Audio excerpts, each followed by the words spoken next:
sound now? Are you getting mic sound now? Sorry about that, guys.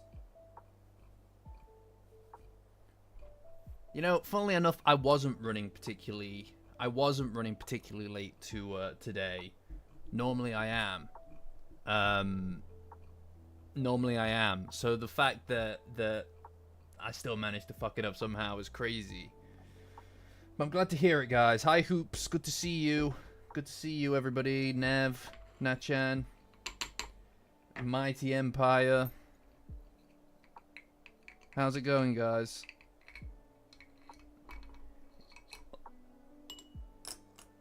It was a, but yeah, no, it was a good chapter. It's just one of those ones where I feel like there isn't that much to kind of go crazy saying. You know what I mean? Would you prefer to be referred to as Fizz, by the way? Or would you prefer I just stick with Mighty Empire? 16 months. Holy shit, Nachan. 16 months. Fucking hell. God damn. Isn't that crazy that we've been doing that for 16 months? Holy shit. Pretty much every week. You know what I mean? Pretty much every week for 16 months is absolutely wild. Thank you for supporting for as long as you have. It's a very, you know what I mean? I can't really put words to it. I struggle still to put words to it, but thank you very much. Hi everybody, what's up girlies and gamers? Here we are once more talking about another chapter. I moved around some stuff in the setup ever so slightly, so I feel like this is a good way for me to, because normally I'm kind of looking off like this, but I wanted to get a little bit more opportunity to kind of, you know, talk to the camera rather than off the camera. Like here is where I'm looking instead of over here now, and it means the lighting's ever so slightly different. So you know, yeah, you fear change. I did it because I know that a lot of you fear change. So I wanted you to feel afraid, generally speaking. I just generally wanted you guys to feel somewhat scared. Or at the very least nervous. But it's a... you want more, exactly. No, this is it. No, he's right. No, you should be quaking. You should be terrified. I mean, look. This is one of those chapters where I feel like, again, not a lot really happened, but there is a lot in the way of like implications from everything that occurred, right? And it does feel like more and more we're kind of edging our way closer to getting, if not answers, then things becoming a little clearer. 1 second. Balance out my light a little. There we go. Anyway, see you later, Nacham. Bye bye. Well, it feels like things are getting a little bit clearer, if that makes sense. Even though I wouldn't say that answers are necessarily on the table at the moment. And we also kind of feel like, or at least I feel like, we're kind of moving it a little bit closer to actual gods and deity territory with some of this stuff, because naturally the scissors guy turned out to be Yatagarasu.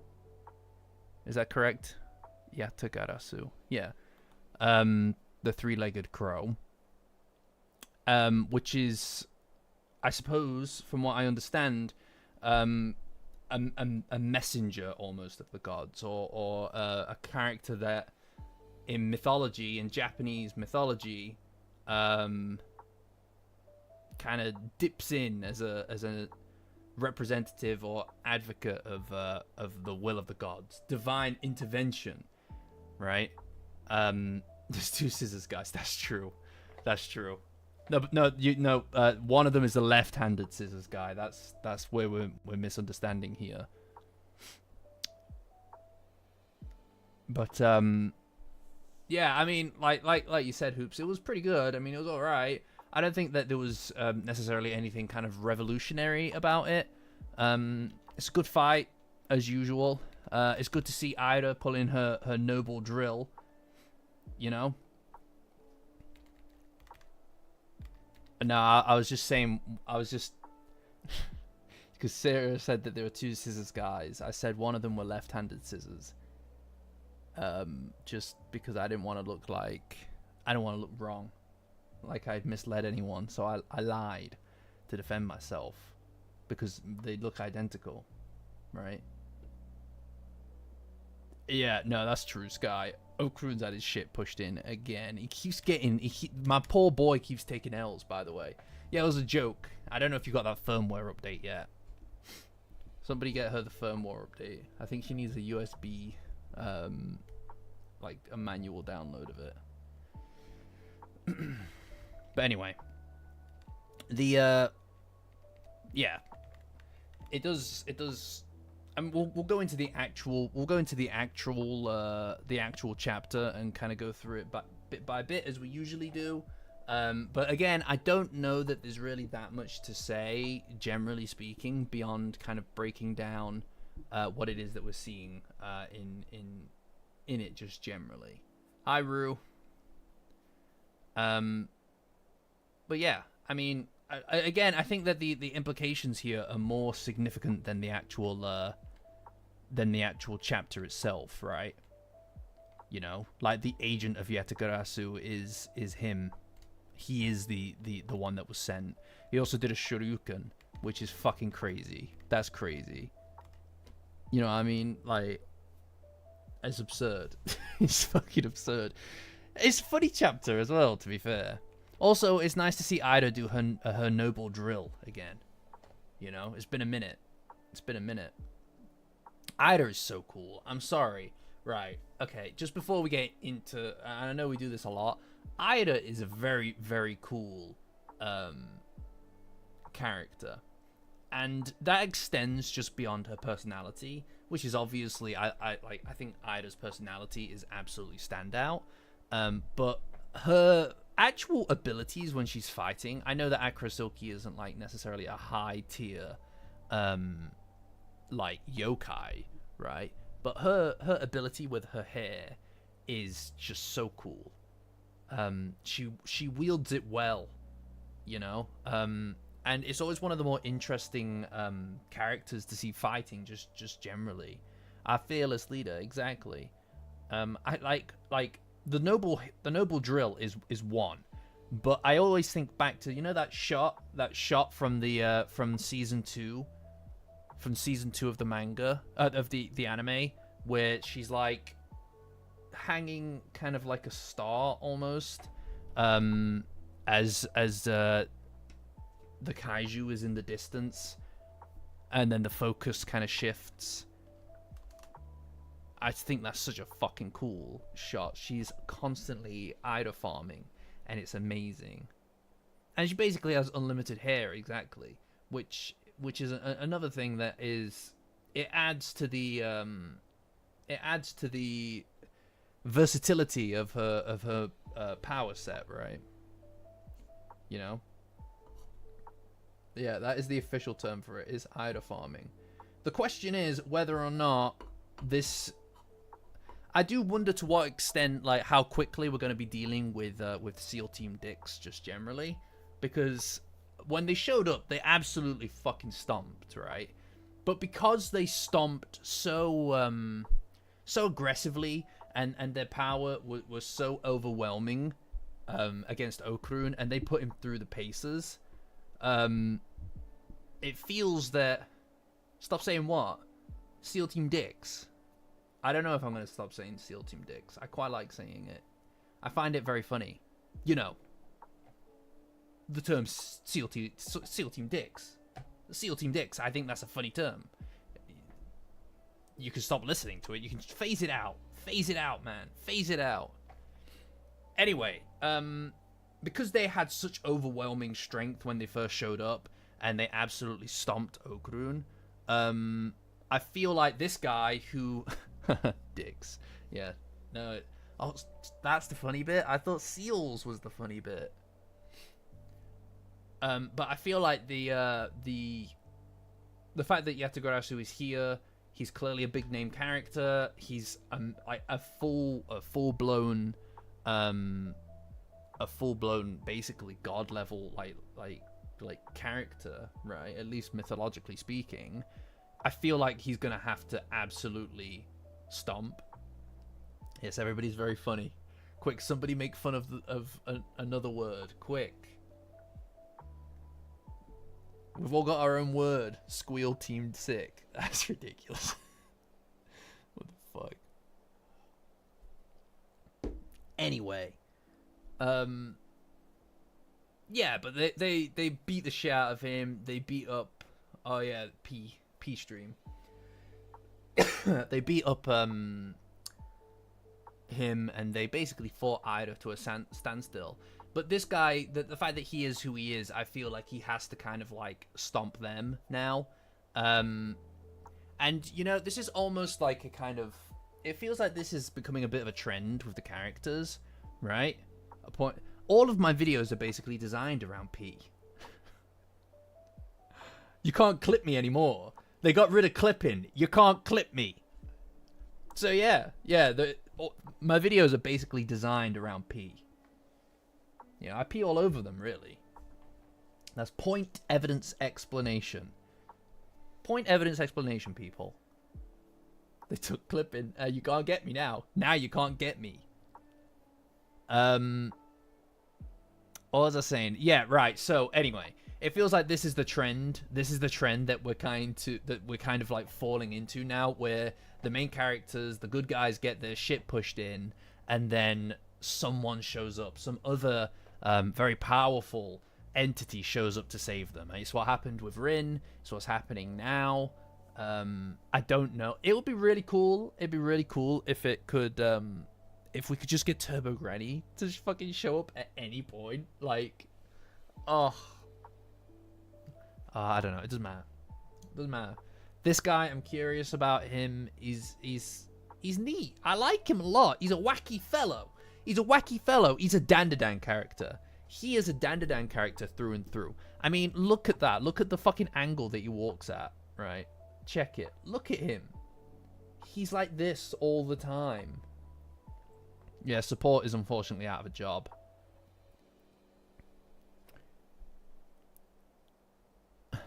Peel Team 6. That's crazy. No, that's crazy. That's wild. That's wild. True, though.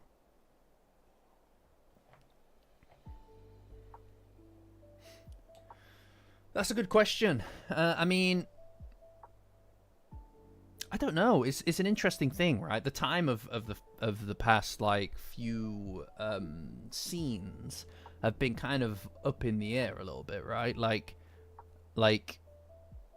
it felt like the stuff with Rin and Koki was at the same time as everybody arguing about the date. But it couldn't have been, because that would have meant that they were skipping school, right? So that must have taken place after school. I don't know. The timeline here makes not a lot of sense, really, because obviously, because we would have had to have gone from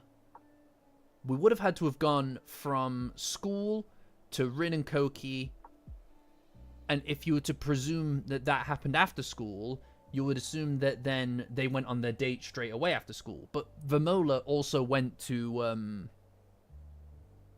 Peeny Weenie, which would have had to have taken place after school as well, right?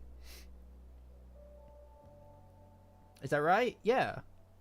So, I don't know exactly. Maybe the next day was a weekend or something. Maybe the next day was a weekend, and right, so yeah, a day between. So it could be that this is happening at the same time as Rin and Koki. That would make sense. That would make sense. Yeah. A weekend. Yeah, exactly. Weekend the next day. That's what I'm saying. Yeah. It was nighttime when Nug Lover escaped. Right. Okay. All right. So this is making more sense. This is making more sense. So basically, all of the teams coordinated to attack the two different groups at the same time. So right now, in the Dandadan timeline, is when Nuglover is being absolutely just dunked on by CSG, I presume. Right? He's like dunking on him right now. He's just telling him that he's a bitch. Which is great because that makes me feel a great deal of joy. You know, that was a really fun chapter. I really enjoyed that. You know, for multiple reasons. For multiple reasons. We got Shinobi. Okay. We got Nuglover being dunked on. Like, being ripped into. Like, really bad. It was fucking amazing. But then we got to see Momo's powers and stuff, right? Yeah, Vlad could be unleashed at any moment. It's true. It must be. It must be nighttime on the date. Shinobi mentioned. I know. But yeah, no. So it must be. It must be at nighttime, right? At least that's how I see it in my brain. So yeah. So here we are.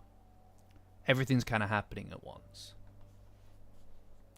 So I can only presume that at the end of all of this is when we're going to go back to, after all of this is done, we're going to go back to the house.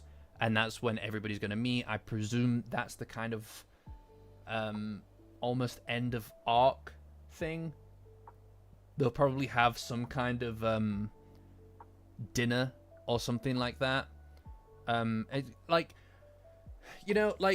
feel like one thing that I find interesting is most of the dinner scenes, right? Most of the dinner scenes in Dandadan have kind of carried that feeling of closure with them, I suppose. It always feels like it's concluding something. Except for presumably the last one, if we were to count Seiko's hospital room as the kind of midway point. But the one that I feel like doesn't necessarily fit that pattern is the end of the Kaiju arc. Because the Kaiju arc and the Space Globalist arc are very much tied together. Like, you can almost just not remove one without the other, right? I suppose in a similar-ish way between the Cursed House and the Evil Eye arc. But the stuff with the Kaiju arc, the dinner scene in the Kaiju arc, it felt very much like just a kind of nexus point almost for the characters to kind of show where they're at emotionally, what the dynamics are between everybody, in order to establish what the character growth and trajectory was going to be for the upcoming arc, which was the Space Globalist one, especially between Okurun and Momo, because there was a lot to unpack and overcome there. So getting to the end of that and seeing at the end of that in the Space Globalist arc, seeing that dinner scene, the barbecue one, seeing that, it felt like you could get the one that came before it and the one that came after it. The end of the Kaiju, end of the Space Globalist, and you could directly compare them to each other, and you could see the character growth just based on the way that the characters are engaging with each other. I feel like this next one, to me anyway, this next one, if that is what's coming after this fight is over, which I presume it will be, like a dinner scene of some sort, I think that's going to fill that same space, which is going to be a kind of showing us where the characters are. Because the relationships between all the characters right now are actually the most complicated that they've ever been. There's a lot of interpersonal stuff happening all at once, right? Normally they tackle it one at a time. The Gigi and Momo stuff from the beginning of the Cursed House arc, that was one thing. And Okurun and Momo's relationship is always a kind of centerpiece to it, so that kind of orbited Momo and Okurun's relationship. The Aira one, from the end of the Akira Silky stuff, that felt like it filled the same purpose, where it kind of orbited Momo and Okurun's relationship, but it also showed us the tensions between the characters and what everybody's feeling going forward. I think we've got a lot of things being juggled at once here, and I suspect that when all this is said and done, we're going to probably have that opportunity to kind of maybe get a little bit of, not closure, but understand exactly where we are, what we're up against, maybe get a few answers, and also reunite everybody with Turbo Granny and Seiko, you know? Because it feels like we're getting stomped, right? It feels like us, the group, the heroes, have kind of gotten this shit pushed in so far. And, you know, it was bound to happen eventually. It's important that this kind of stuff happens. In the last arc with the small Momo and everything, it felt like that was about powering up the characters, but also introducing some of the characters together who weren't always seen together, right? Like pairing up shit pushed in. seeing Ida and Koki and Rin all together in the gymnasium was not a usual pairing, right? You did not just record it, did you? You did, didn't you? Ah, man, I failed. I made a mistake. But yeah, no. So the what was I saying? Oh my god, I've completely lost my train of thought.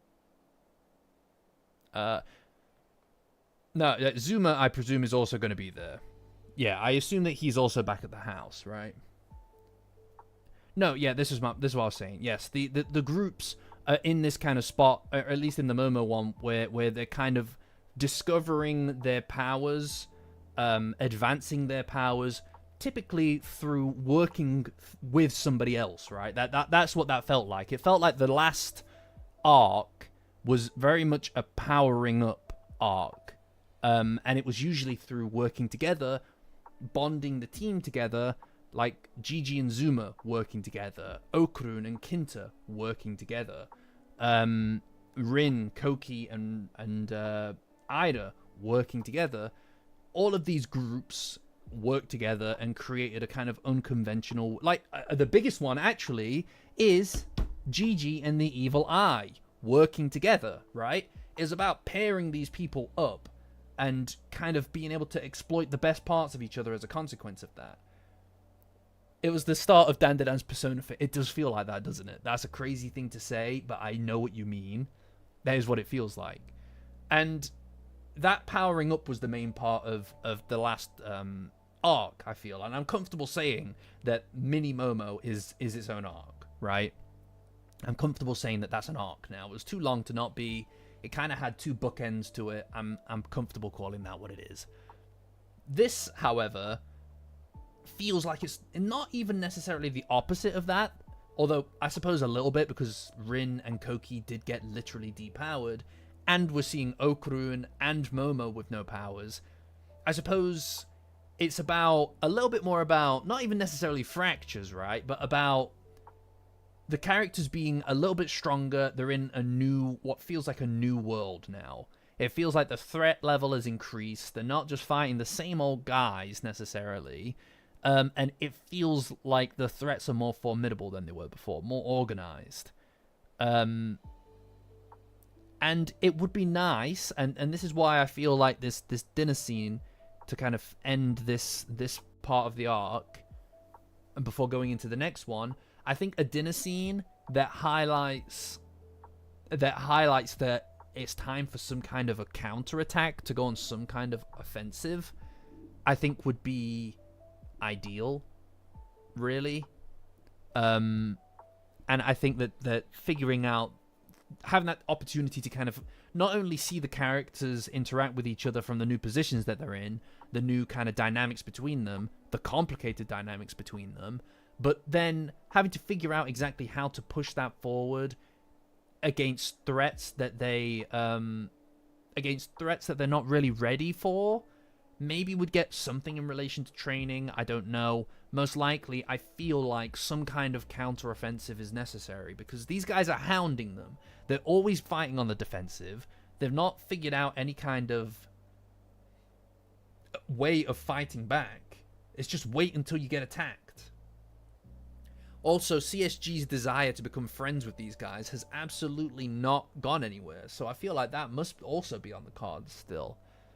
I don't believe that CSG has any stock in Vlad getting what he wants. I just don't believe it.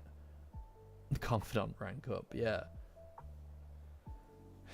Maybe. I feel like 2 minutes. Like now, look, I was always, previously, I was fully on board. And you can go back a year. Go back a year and you and I was talking about this fucking constantly. I was a huge proponent of the idea that the knives needed to be used.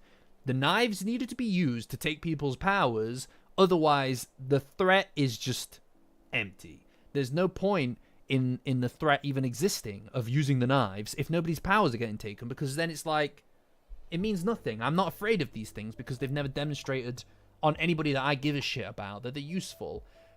I think enough people have lost their powers now for me to kind of be like, okay, these guys are serious now.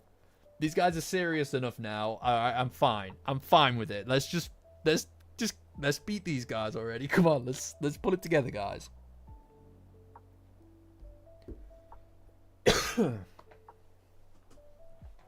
He didn't know how to get to it. Yeah, no, he got lost on the way to Momo's house. Yeah. I'm curious. Like I said, it would be nice for there to be some kind of counter here. We've got, it's not even just that Momo and Okrun and Rin and Koki have lost their powers. It's that they keep getting jumped. You've got a team now of a few other yokai and obviously Yatagarasu. You've got a bit of a team there. So surely it means that you can do something now, right? You know what I mean? Yes, exactly. No, I think that's where I'm at as well. I'm a huge supporter of the idea that all of this feels like it has been designed to break the characters down. So when they stand up, it's going to be a fucking great feeling. You know? I'm curious to see the way that Momo and Okrun's relationship is going to kind of go. I think that we need to see Momo kind of get a bit closer to Okrun. And I think that he needs to be honest with her. He really needs to be honest with her. Like that's it. Those are the two things for me. And I also think that whenever I'm like, I know that it's like a far, like it's not here yet, right? And we haven't read it yet together. But I'll tell you what, guys. I'll tell you what. You know when it happens. You know when it happens. When Momo gets her powers back. When Okrun first goes back into his Turbo Okrun form, his Turbokrun form, if you will. It's gonna be fucking amazing. We're gonna explode. This place is gonna blow up. This place is gonna blow the fuck up. Like, it's gonna be amazing. And it's gonna be cathartic too. I'm so fucking excited. Like, honestly, whatever's happening, happening, going to happen in the future, whatever that is, it must be so good because I can feel a few bits and pieces of that vibe. I think it's reverberated back in time. I believe, now I've got no scientific basis for this, but I believe the hype levels were so high, are so high, will be so high, that it's created some kind of inverse temporal feedback loop, and it's fired some of that hype back in time to right now, because I feel it. I can feel it right now. And it's not June 8th. How dare you? That's Blissmas. That's good. We're going to hit Blissmas, guys. Stick with me, guys, and we'll get to Blissmas, all right? I've already got my Blissmas presents ready. Have you guys bought Blissmas presents for everybody? I've got an idea of what I'm going to do as well. I've got an idea of what I'm going to do. It's going to be great.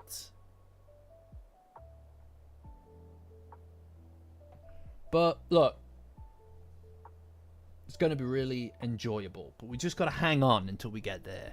And all of this is in service to that. You know, it's going to be better. It's going to be better because we went through the pain of it. You know? It's going to feel way, way cooler. because we've hung on. We've been doing this for a while now, guys. Everything that we've done, every time we sat here for hours analyzing a chapter, will be worth it. Will be worth it. It will mean all of it. All of that will get bundled up and it will explode together. You just got to survive until then. Suit and tie? Nah, well, maybe not. I don't know. Maybe. Anyway, we have not actually looked at the chapter yet, and we're half an hour in, nearly for 35 minutes. So let's look at the chapter, huh? I don't imagine that we'll be taking a very long time to get through this, just because of the fact that, that it's kind of just fighting. It's kind of just fighting, and that's fine. I have no problem with fighting. Pretty much on time, yeah, no, that's true. But usually that first 30 minutes is dominated by talking about the relationship stuff, right? Slowly, yeah, no, this is it. No, this is it, Fizz, right? I like in a day, man. In a day, I just sat there. I blew through the whole thing, and then I'm like, well, that's that. I've got to read it again repeatedly now, and I'm stuck on the double weekly wait, and now it's the singular. So fuck me, I guess. It's my own fault. But I tell you what, it was great. It was amazing, actually. It was amazing. Hi, Exile. Not so late. We're actually just starting the chapter. We're just starting the chapter. So don't worry. You didn't realize it wasn't finished. I'm so glad it wasn't finished. This thing has just gotten stuck in my brain, guys. This thing is stuck in my fucking brain. This thing has really gotten stuck in my brain. Now it's like, you know what I mean? It's every day. It's every day, dude. I'm talking about this shit every day. It's fucking amazing. I don't know what to tell you. This is my life now. No, this is it. Hi, Danny. I don't know what to tell you. It's like, it is what it is. This is just what we do now. You know? Like, I'm grateful. I'm very grateful. Like, Dandadan has been an objectively good thing for my life. Objectively good. You know? This is it. You know? It's great. Everybody needs a jumping off point for a cult. You know? A lot of religions pick a god, and then they run it like that. Not me. Not me. I picked this. I picked this. Easy.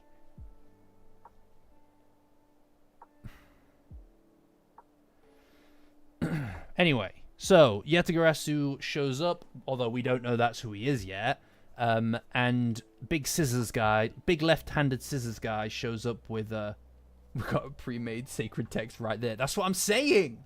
That's what I'm saying. Do they have GIFs and emojis?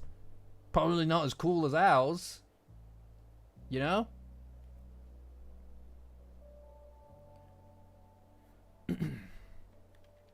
Yeah.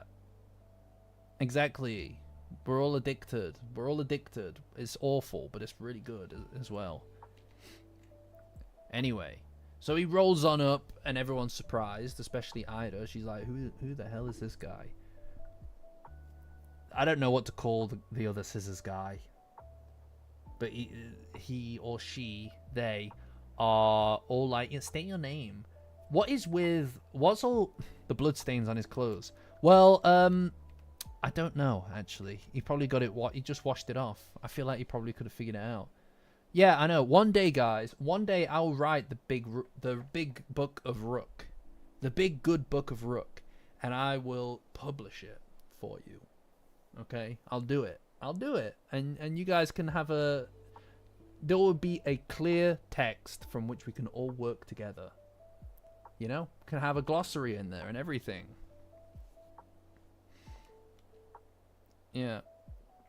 Messy lunch and then he changed. I don't know, but I feel like he's very top heavy. Guy's very top heavy. Like, he looks very top heavy here. Look at him. He's like, whoa. If it was red, but we can't tell, that'd be hilarious. The fact that we don't see his new haircut. This is something, in fact, we'll get to that in a minute, right?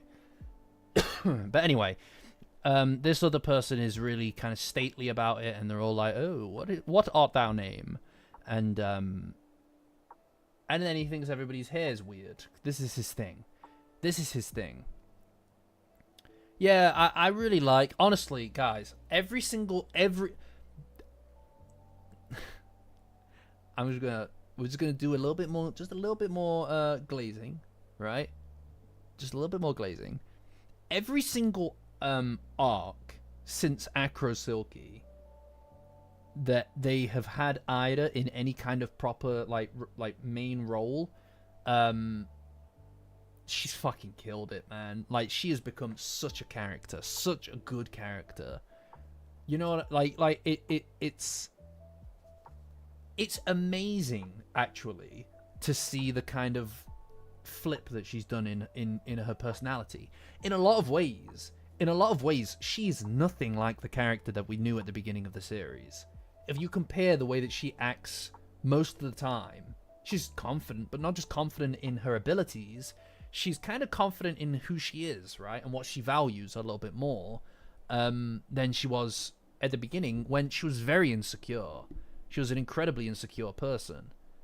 So seeing her as she is in recent chapters especially, I just think that she has shot up my favorite characters, right? Like she's not, it's not even close. She's number 3 and it's not even close. You know? Yeah, exactly. This Ida would never have spread rumors about Momo or anybody. She's straightforward. She takes what it is that she's looking for. She'll go for it. She doesn't just exactly. Yes, exactly, Nicholas. she Ida, as she is currently, is a character that, or historically, Ida has always been kind of not really a real person, right? Like, and you see this because she obviously is, people are interested in her, like the boys at school, and she knows exactly what it is that other people want. Whether it's the boys in the school, the girls in the school, people who want her to look popular, want her to act like the Queen Bee type character, or even Acro Silky. She's doing it because she understands what it is that people want of her. So the real Ida doesn't exist in that equation. She is almost just, she's constantly, she's not a real person. No, unfortunately.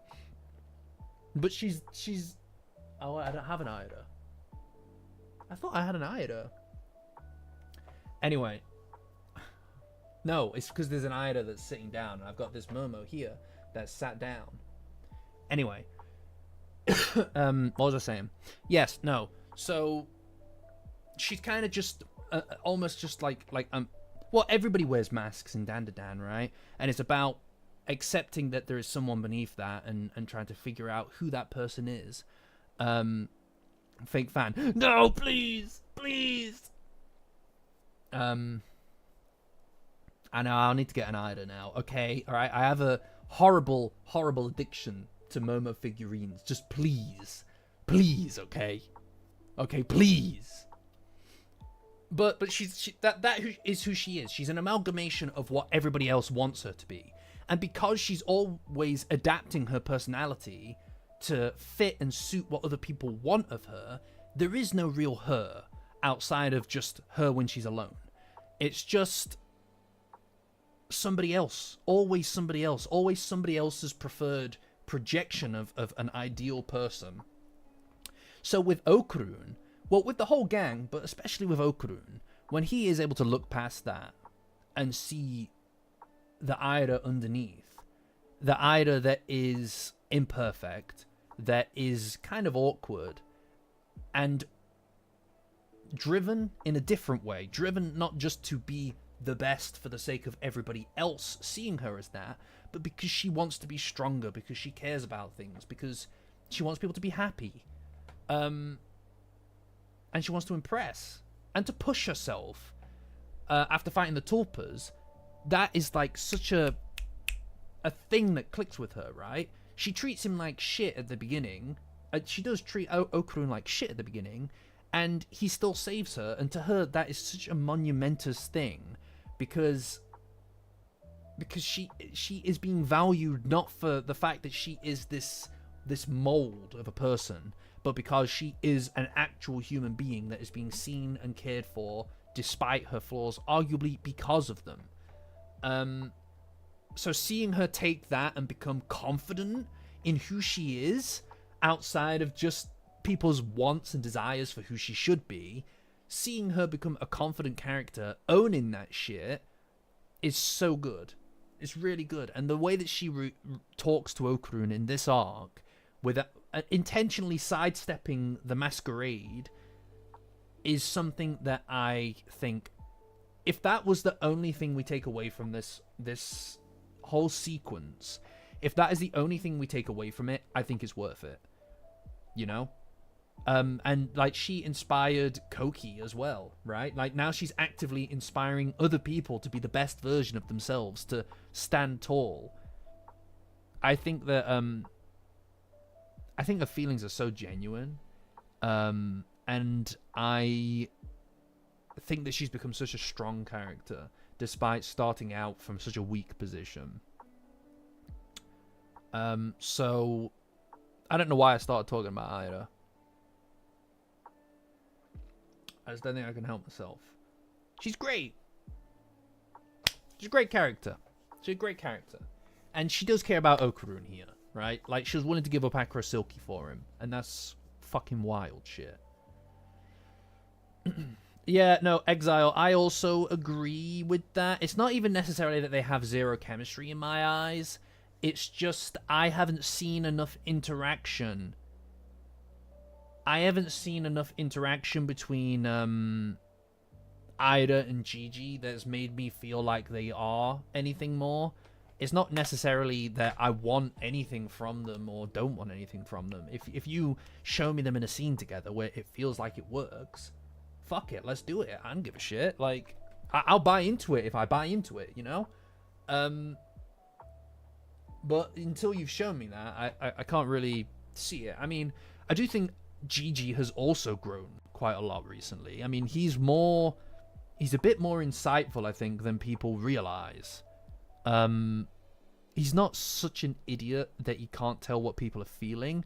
He just kind of acts how he acts, I think, because it's safer, but it also brings people joy. You know? Yeah. Pairing the spares is like, again, these are all just terms to me. They don't really mean anything. Like, I agree that just doing that because for the sake of doing it is exhausting. I don't want to see it. But the notion of two characters who have been spurned by the two main characters, the main romantic pairing, finding something in each other, I'm fine with that. I'm fine with that as a concept, as long as it works. Like, that is it. That's the only thing I care about. If it works, if I believe it, pair the spares. I don't give a fuck, right? I just want to feel like it's authentic. These people, this fucking guy, right? This fucking guy had me on the fence about Aira and Okurun. He can do it. The guy can do it. Like a couple of fucking chapters ago, a few chapters ago, I was almost there. I was there. I believe it. I did a whole fucking sequence in that video about it. I believe it. They made me believe it, right? And up until now, up until that bit, I didn't believe it. I didn't think that it would work. I didn't think that Aira and Okurun would necessarily work. Now I do.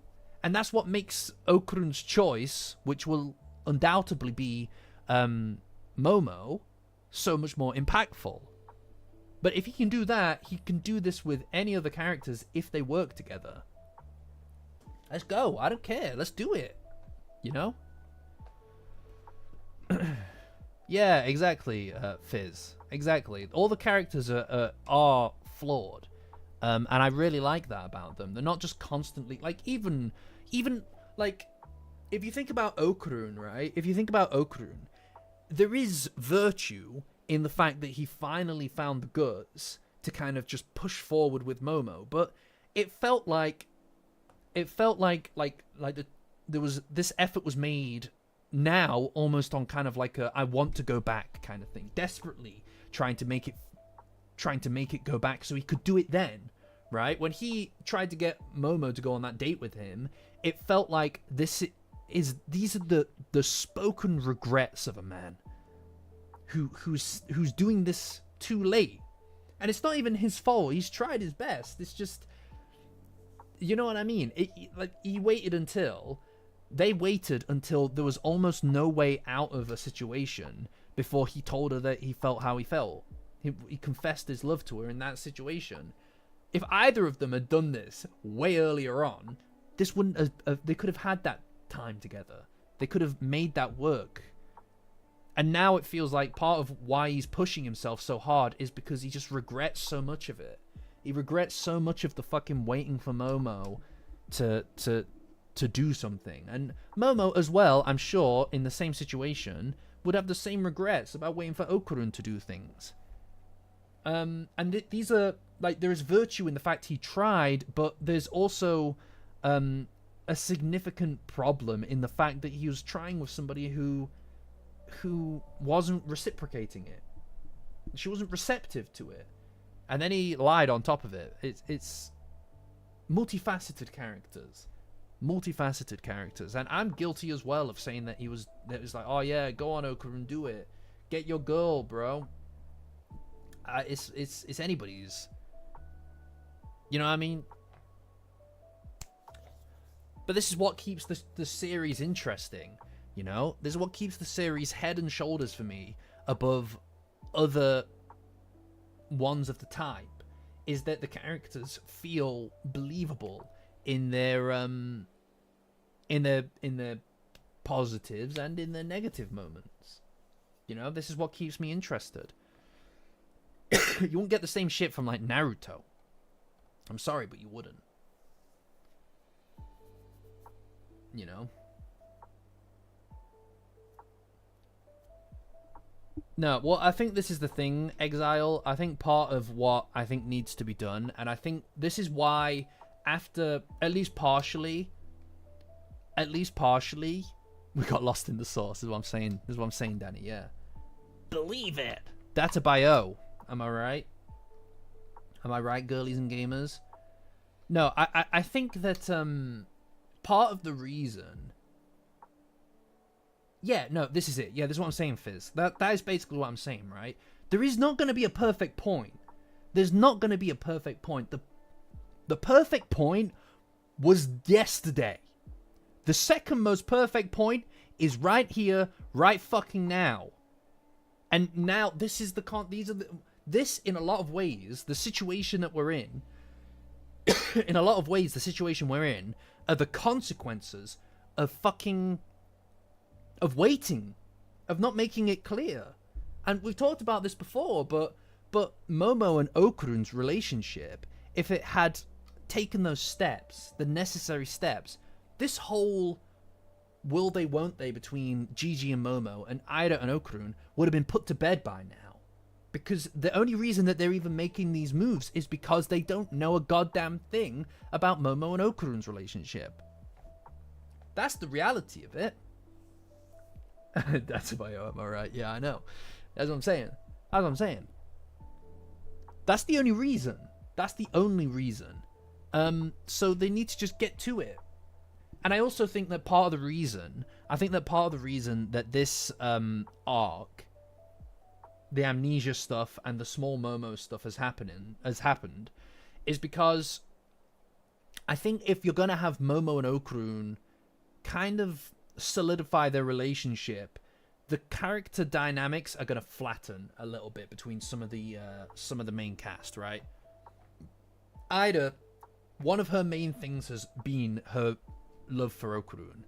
Gigi has always kind of not been so upfront about it, but he has always kind of had and maintained an interest in Momo, right? Now, when the two of those, Momo and Okurun, become an official thing, and I think that this is coming very soon, right? I just think that that's what's coming soon. Probably at the end of this, the the overarching thing that's happening here, the amnesia stuff. When that's over, I think that's what we get, right? But I think part of the reason that we're taking a longer path to get there and spending time fleshing out some of the other characters is because those flatter character dynamics, right? The flattened character dynamics are going to need to kind of find new direction. Ida's going to need to have another outlet, another emotional outlet. Gigi is going to need to also find something new. The characters around Momo and Okurun, it's not just Momo and Okurun get together, the characters around them, their relationships with those two main characters are also going to flatten out. They have to. So unless you want things to get boring as fuck very quickly from an emotional perspective, you need to start either in the plot, boosting things, or you need to create more interpersonal conflict between some of the other characters, right? You know? There's always an interest in Okurun. Tut, maybe. But you need to. So spending this time away from just... Because Momo is the centerpiece a lot of the time of the series. Spending some of that time away from just Momo and focusing on Ida's feeling and Gigi's feelings, I think is really important. I think it's really, really important to the further health of the series. Because you don't want the two main characters to get together and for things to fucking get boring. You do not want that. So I think now makes sense to flesh out some of the other characters in different ways. I mean, even building up Ida's genuine feelings for Okurun, building up Gigi's genuine feelings for Momo, building those up just to tear them down, at least add texture. It adds texture to what happens next, because we haven't... It's like, oh, well, what's Ida complaining about? This was like 100 chapters ago. It's not. It's like just there, and it was potent. So seeing that kind of disappear is going to impact her. And I think that's important. I think that's really, really fucking important. You know? Sorry to hear that you got a job rejection. I was there just over a year ago. I'll tell you what, though, Madge. I'll tell you what. If I was not horribly, horribly unemployed, like a year and a half ago, more than that now, but in October of 2023, I would not have made content for YouTube. You know, like the main reason that I made any content for YouTube and found an audience and found a community is because of the fact that there was a lot of really shitty stuff happening. And I know that's not much of a consolation for you, buddy, but I understand that shit is really bad, especially right now. I know that, but it gets better. It gets better. Just keep pushing, buddy. Keep pushing. Anyway. Yeah, tear them the fuck down. Fuck yeah. No, but it adds texture to them. And it means that they can find something deeper, you know? Like, it means more for them. It means more for them in the long run. I guarantee it. But hey. That's fine. I'm fine with it. I'm just excited. I really am excited to... Like, I'm really enjoying all of the Amnesia stuff. I know some people don't like it, but I'm enjoying it a lot. I'm just really excited to get... Because it feels like a lot of the end of an arc, the end of the arc, it feels like the reward is kind of dependent on the actual kind of arc itself, right? But the reward for the completion of all this stuff, Okurun gets his powers back, Momo gets her powers back, Momo gets her memories back, Momo and Okurun get together. All of these fucking things are on the fucking table, by the way. That's what's on the table right now. Are we on page 2 yet? We are on page 2. We're on page 2. Alright. But that's the reward. That's the reward. All of those things are on the table right now. How could you not be fucking sitting here shaking in excitement? at where we're going. Those are the things on the table. Also, Turbo Granny's back. All of these things are what's on the table at the moment. It's a good fucking time, man. I tell you. Average chapter stream experience. I know. I'm really slow with this stuff. And this is a chapter where not really much has happened, so I've just been yapping. But in my defense, we didn't do a chapter stream last week, so hour later and we're on page 2. Yeah, you're welcome. We were waiting for you. Ian, we were waiting for you. You're welcome. Why is nobody thanking me? Alright, it means we can talk about Dandadan for longer, because I'm keeping it going longer. You're welcome. What the hell? It's like whenever there's a chapter hiatus, it's like that's an extra week that we keep Dandadan as a thing, right? We get to keep being in that experience of Dandadan for an extra week at the end of it, all right? So, you're welcome. No, yeah. I'm sorry that you lost your dad recently, Tuma. That is very difficult. I'm sorry to hear that.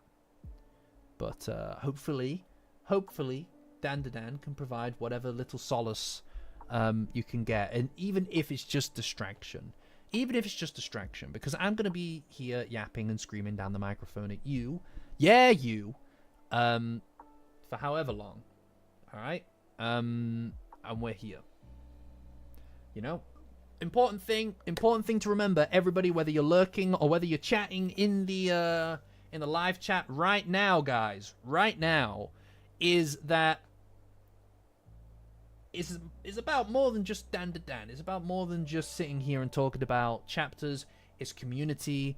It's based around a shared reverence, enjoyment, entertainment of something. If you enjoy that kind of thing, you want a community, even if it's not necessarily just because you're into Dandadan, best place to be is the Discord. Patreon link in the description. Join as a free member on my Patreon to get access to the Discord link. It's the best place on the internet for Dandadan and other stuff. Lots of other stuff. In fact, there's something I want to talk about at the end of this, because it's something that's been I enjoyed recently, and I will talk about it at the end if we have time. This is it. If there are very few things in this world that I am just a fucking pro at, I don't know how many hours now I have spoke and talked about Dandadan on stream. It's hundreds. It's got to be in the hundreds at this point. I'm pretty good at just yapping about Momokurun. Easy peasy, really easy pickings. So if that's your business, if that's your jam, here also on the Discord, Patreon link in the description. Join as a free member to get access to the Discord. It's the best place on the internet for Dandadan. And if you're interested in other stuff that's Safeties on Rookie, always remember you can go and check out safetiesonrookie.com for a variety of Dandadan related and Safeties on Rookie related merchandising. For example, we have this hoodie, and they're very comfortable. I would not sell them if they were not comfortable. I'll get you the other one and show ye. See this? On the arm? Very cool. It says bad luck. Yes, and the artwork is by the community for the community, guys. Alright? I want to make sure, and I want everybody to know that it's very important. It's very important to do more than just support your community via, well, for me anyway, to just support the community via words. And it's also better to not just make AI slop and slap it on a hoodie. It's important to support support artists. So working with artists in the community to create merchandise for the community is my great pleasure in life. That's by Kells and by Angle, both very incredible artists in the community. You can catch them on the Discord, Patreon link in the description. Join as a free member to get access to the Discord. It's the best place on the internet for Dandadan. And yes, we've had some of our hoodies have been by a variety of fortune, and it is my absolute privilege to know that some people have even got the cast of Dandadan itself to sign some of the merchandise. I believe that Jersey is collecting all of the signatures on his jersey, so you can check that out on the Patreon, on the Discord. On the Discord. That's Patreon link in the description. Join us as a free member to get access to the Discord. It's the best place on the internet for Dandadan. Have I said that enough for it to be burned into the back of your brain? I should hope so. Anyway, I know it's been a minute since we've done a merch talk. Guys, I'm also... I've got other stuff. I've got other stuff that I'm working on in regards to the merchandise. I know it's been many, many months since we worked on anything for it. I know. I will get on that soon. I've got stuff. I've got art that's just sat there doing nothing. Alright? And I will get to it. I swear to God I'll get to it. It's just fucking difficult. You know what I mean? You know, especially when it's been like nearly 2 months since the video went out. We are not currently on Pomade, but I will go on Pomade very soon. I'll go on Pomade very soon. Anyway, page 2. Give yourselves a hand. Give yourselves a hand. Well done, everybody.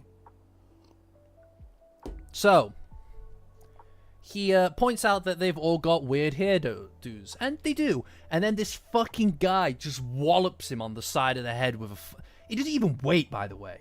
If he were a normal person, he'd be fucking dead. He would have fucking killed his ass. He gets eviscerated. And then Ira's like, what the fuck you doing? Stop. And they start beating the shit out of him with fucking hockey sticks. They just start beating the shit out of him. And look, Okurun's getting his shit pushed in. I said it again. By SEAL Team Dicks over here. This is needless. This is needless. Right? Like, what the fuck? It's crazy, and they just want him to accept his defeat because they're after Turbo Granny's powers. I don't even know what the fuck at this point. Does he actually have residual powers, or are they just beating up a guy who can't defend himself? We made it. Well done. I hear a dog outside. Anyway. Getting a power-up. I don't know. I mean, I feel like Okurun got a power-up at the end of the... Danmara arc. He went all out 3 times, guys. He went all out 3 times. And it was pretty badass. That was the last time that he went all out. That was the last time that he went all out. How long ago was that? How long ago was that? Let's find out. Let's find out when that was.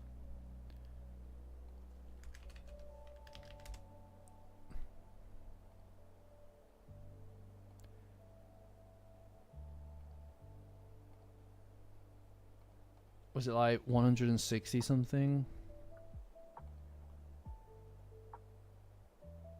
60... Jesus Christ. When was it? Like 64? 65? 63. 163. God damn. That was 163. Wow. Wow. It's not far off 100 chapters. It's not far off 100 chapters, guys. God damn. That's wild.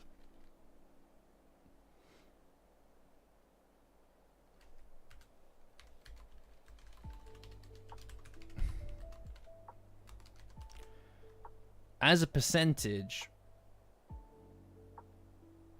that's 20%. So it appears Okurun has not had powers for 20% of the manga.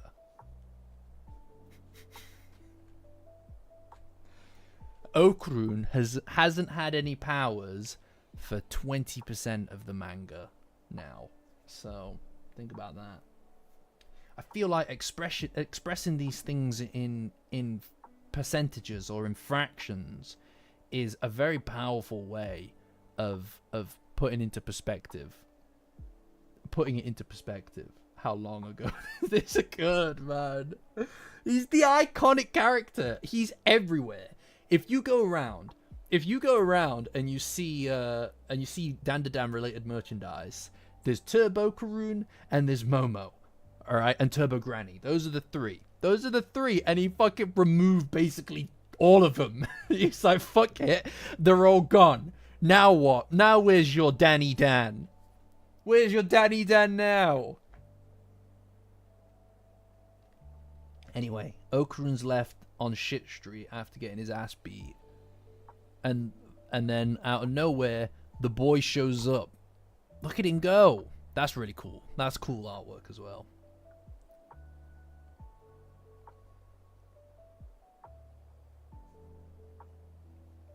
Okaroon does need some love. My boy, Okaroon needs a win. Okaroon needs a win. And he's going to get one. He's going to get one. I'll tell you what. That kiss when it happens, guys, and it's going to happen soon, I'm telling you. When that kiss happens, it's going to be worth it for him. Okay? It's all going to be worth it. All of this, all of the humiliation ritual that Okaroon has gone through day in and day out in this manga is going to be worth it soon, okay? I'm investing in it, all right? Now's the time. The stocks right now are low. The Okaroon stocks are low. Invest. It's the best time to invest. Somebody. What are the chances the stocks are going to bounce back soon? Grok it. Somebody grok it. Can we get somebody to grok it, please? I've decided right now, by the way, I'm going to start asking people to grok stuff. Because it's really annoying. I really hate saying it. It makes me feel like throwing up. Could somebody grok it, please? Short it. I know. Would you guys buy... If I decided to become a grifter... Would you guys buy the Rook coin? A Rookie Cookie coin? Would you guys buy into the Rookie Cookie coin? I promise not to short it. I promise not to do a pump and dump on the Rookie Cookie coin. You probably would buy it, wouldn't you? They're non-fungible. These tokens. And you could have one too.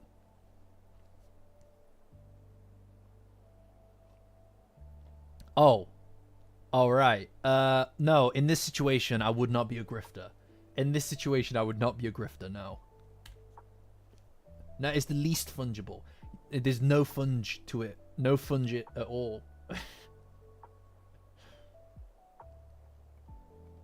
No. Okaroon will not give up. No, that's his great thing. That's Okaroon's great power of will, is that he doesn't give up. You know? If I was a worm. No, don't. If I was a worm, would you guys buy my NFTs? RFTs. That's too close to RFK. No, sorry. That's not relevant. That's not relevant. Continue. Bop it. Grok it. Could somebody grok that? Yeah, that's what I'm going to say now. Okay. That's where we're at. Anyway, they get kicked off into the distance. No, you're right, Fizz. You're right. It's my mistake. I'm rolling it back. All right? I'm rolling it back to the grok period. All right? We're going back to when I said grok it. You remember that? You remember how much fun we were having back then? We're going back to the grok it thing. Yeah. This is it. No, I'm sorry, guys.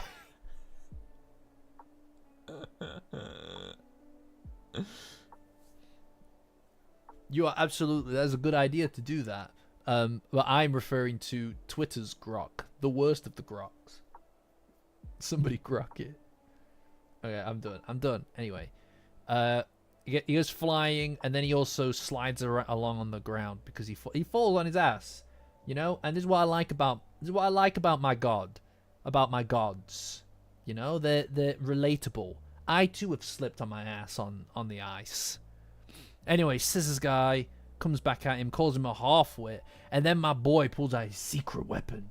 His secret weapon. All right, a tiny pair of scissors. This place used to be respectable. Don't lie. Don't lie. What do you mean used to be respectable? You were here day one. You were here day one, motherfucker. You saw the white background. You saw the white background. I only spoke out of one ear back then, into one of your ears. Not in a weird way, in a technical way. Used to be respectable. I used to balance a fucking house, like a lamp, on top of a variety of books and boxes, so I could shine it at the wall and shine it back to create a lighting effect that wasn't too in your face. It was a fucking nightmare. Look at how good it all looks now. It used to be respectable. This is as respectable as ever been. It's never going to be more respectable than this. This is actually as respect. Look at it. Look how good it looks. You know? I was a genius for that. Thanks, Pickle. Thanks, Pickle. I just needed to get in front of you all. And that was the only way I could do it. It was fucking awful. We used to be a proper cult. I remember when this cult had standards.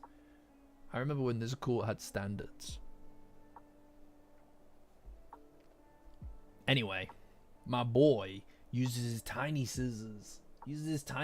On this guy's big scissors. Badass, if you ask me. That's badass. Before you sold out. Man, I wish. You know what I think? I think everybody would be really happy if I sold out. They'd support me all the way if I sold out. And it wouldn't take much. I just want that sponsorship from NordVPN. Can somebody get that for me? You know, my Twitter has had that in its description since like 2016. All right, I just need my NordVPN sponsorship. That's all I want. That's all I need. Okay, can somebody get that for me? Okay. Anyway, the fight continues.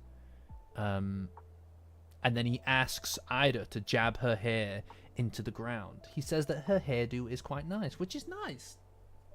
You know? Am I switching up once I get the sponsor?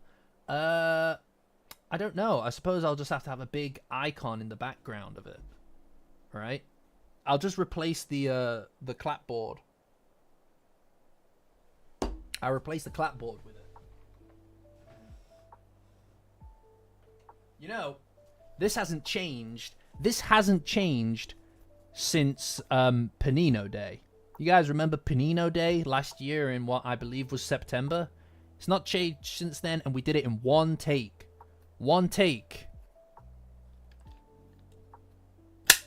Action.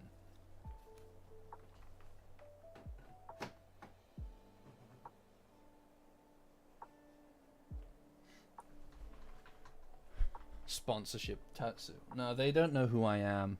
They wouldn't copyright me as much if they did. They wouldn't give me copyright strikes if Shueisha cared about who I was. Tatsu doesn't know who I am. He doesn't care. He doesn't care, despite the fact that I've got a golden ball right there. He doesn't care.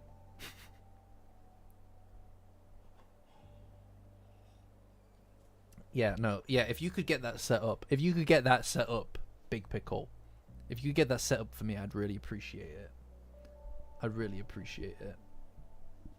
Yeah, notice me, senpai. Come on. Oh, man, it's really good that people can't clip me anymore. You know, I can do a silly guy for free, and nobody will know. Ooh, timestamp him. Yeah, alright. Yeah. Anyway. She asks whether or not she should consider him to be an ally, and he says that he's Yatagarasu, and he's been asked to offer his protection to all of them. Portly-kun, that's crazy, by the way. That's crazy that he calls him Portly-kun and Antenna-chan.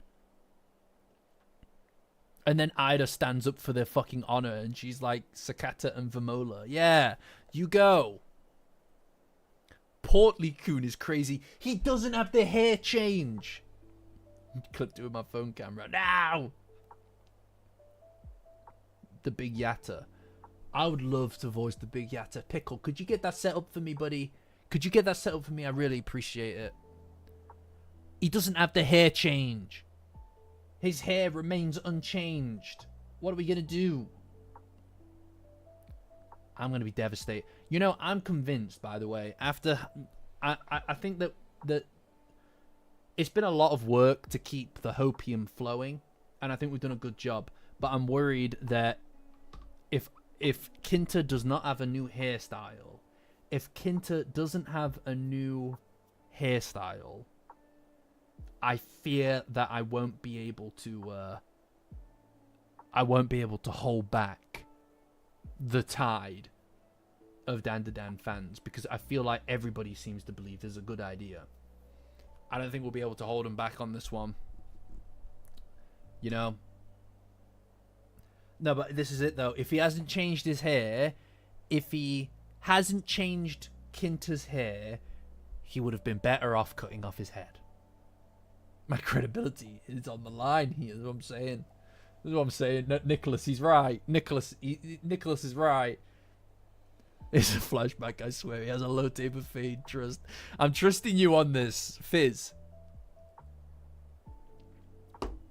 I'll be ruined. I'll be ruined. I'll be ruined. It'll be that's it. It'll be awful. Yeah, I know. I can't believe he called them that. Why? It's hair dryers as well, by the way. I don't know. I really hope. Anyway, he tells her to stab her hair into the ground as he starts firing off his fucking hair dryers. I don't know why this is his thing. She says, "You seem like a real go-getter." And then she does her noble drill into the ground, and it's so fucking cool. Ida's so cool. Oh my god, she's so cool.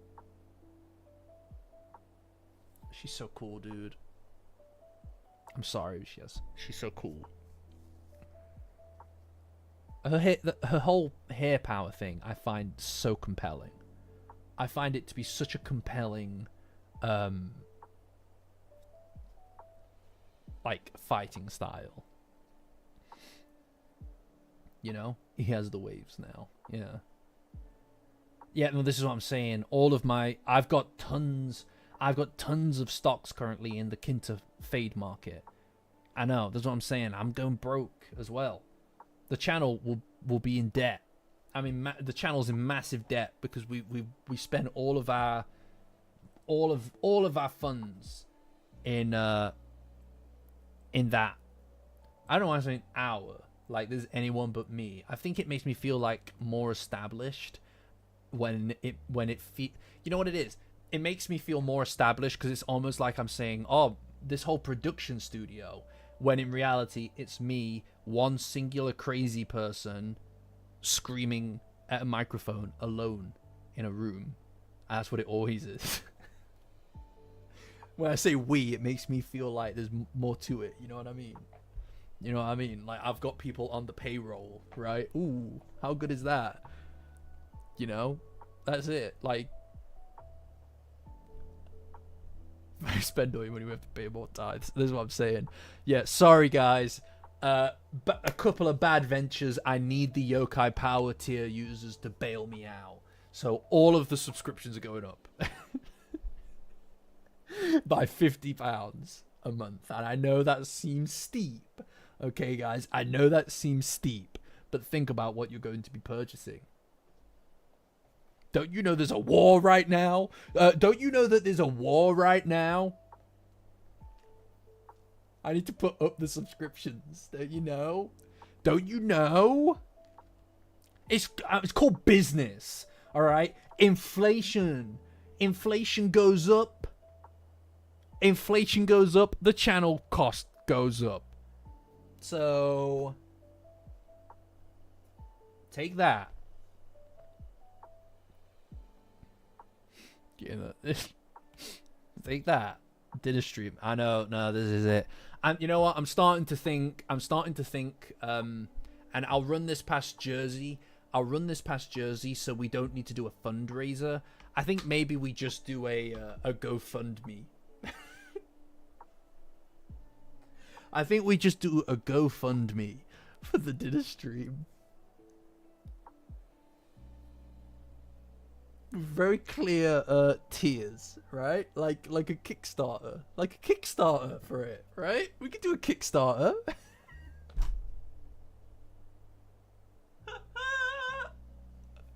What do you think, guys? Can someone run it past Jersey? Can someone run it past Jersey, please? Whether he'd prefer to do the crowdfunding on stream, or whether he would prefer to just, I can get it done real quick this week. We just slap it on a GoFundMe.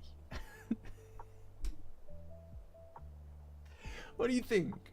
What do you think, guys? This is what I'm saying. Like, if we get to the higher end of this, we'll make it real expensive. You know? No, I'll make the tiers. I'll make the tiers very clear. I'll make the tiers very clear.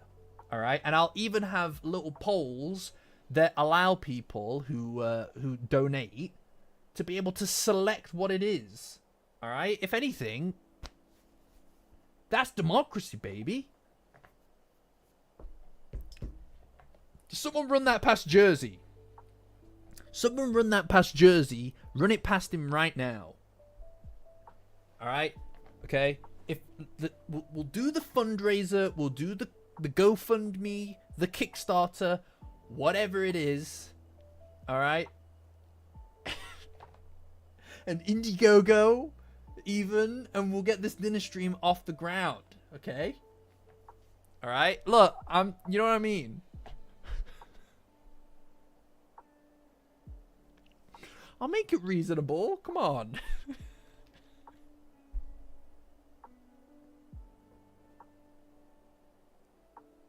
That is grifting. That feels like grifting, doesn't it? GoFundMe and Indiegogo. Indiegogo is the crazy one to me. Indiegogo is the crazy one to me. I mean, what's the difference between doing it that way versus doing it on stream, right? You know? You know? Yeah, I'll get the McDonald's as a fucking tax write-off. Yeah, I'll do that. I'll do that as a tax write-off. I'll expense it. Yeah, this expensive £200 dinner that I had to pay for, I'll expense it as a business cost.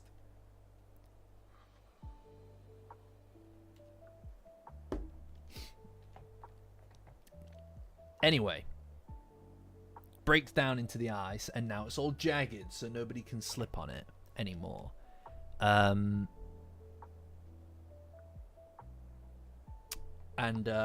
in doing that, they resurface it, and it becomes bumpy, and thus even slippier. Okay. And then he basically is all like, "Didn't I just tell you to fucking jab your hit into the ground?" And she fucking hates it. But, like, she's always doing, like, a pose, by the way. She has grace. Ida has grace. Look at her. Look at her. She's always in the most graceful kind of fucking stance. But anyway, he starts slicing up her hair. And that creates that traction needed for them to not be able to slip anymore. Turns it essentially into a carpet. And then this guy's like, "Oh, you fool. You fool. It won't do you any good." And then he explains, I don't know what the fuck, why this guy just knows this off the cuff, but he's all like, a great volume of hair actually makes the floor more slippery. Hair follicles are just tiny round logs. Okay. Okay, then. If you're a barber, you should at least know that much. Alright, like, I don't know why, like, he's doing this while he's running, by the way, so it's like, he's dedicated to the bit, and then he falls on his fucking stupid-ass face. He falls straight on his fucking and it's really embarrassing as well. What's extra embarrassing about this is the fact that he drops both of his fucking scissors. He drops both of his scissors. It's like he's running with fucking, like, 2 cartons of milk, and he drops it everywhere. Oh no, my apple juice. I got it all over me. And then he's all like, you're a fucking idiot. You're lecturing a barber about that nonsense. You should be complimenting me, you bitch ass. And then he explains that as a barber, he used his expert clipping technique to create an artificial surface, a turf, firmly rooted in the ground, and that offers excellent traction. This is Ida's hair. They're running around on Ida's hair here. And then he fucking Shoryukens him. He Shoryukens him. What the fuck? What is going on? What's going on? That's very philosophical of you, Rue. Gives him a fucking Shoryuken. And then he fucking beats his ass. I don't know what the fuck. So this guy plays video games, presumably. And that's it. We did it. We did it. A chapter that we said would be fairly quick turned out to take up an hour and a half because we yapped so much. The barber uppercut is what I'm saying.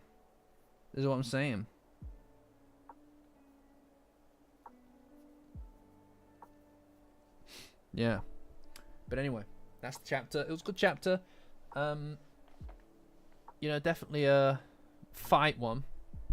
Definitely just a fighting one. And that's fine. Like, it's good to have a fighting chapter every now and then. This new guy, I find him quite fun. I'm entertained by him.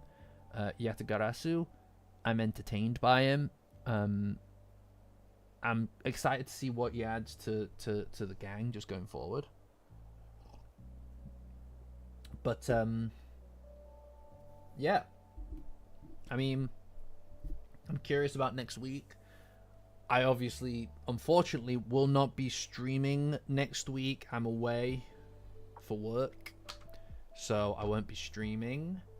I won't be back until, I want to say Thursday. And even then, because I'll be traveling very early in the morning, and probably, because it's the last night of a kind of like work do thing, I'll probably be a little bit, you know, intoxicated in the morning. So I'll be traveling like that. So maybe I'll make a stream. Maybe I'll stream. I'll be falling asleep as soon as I get home. Maybe I'll make a stream on Thursday. If not, you're just going to have to roll with a Friday stream. I'll be merry. Exactly. Grifting as a side hustle. Fucking hell. I don't... Look, for the record, guys, right? For the record, right? We've been doing a lot of talking about grifting. And by that, I mean, I've been talking about grifting. I just don't have it in me. I don't have it in me. Alright? It's not my heart, okay? I actually don't know how anybody could do it. It's the worst. They're like the lowest rung. They're the lowest rung of person. You know? A game stream on Friday. This Friday? No. No. There won't be a game stream this Friday.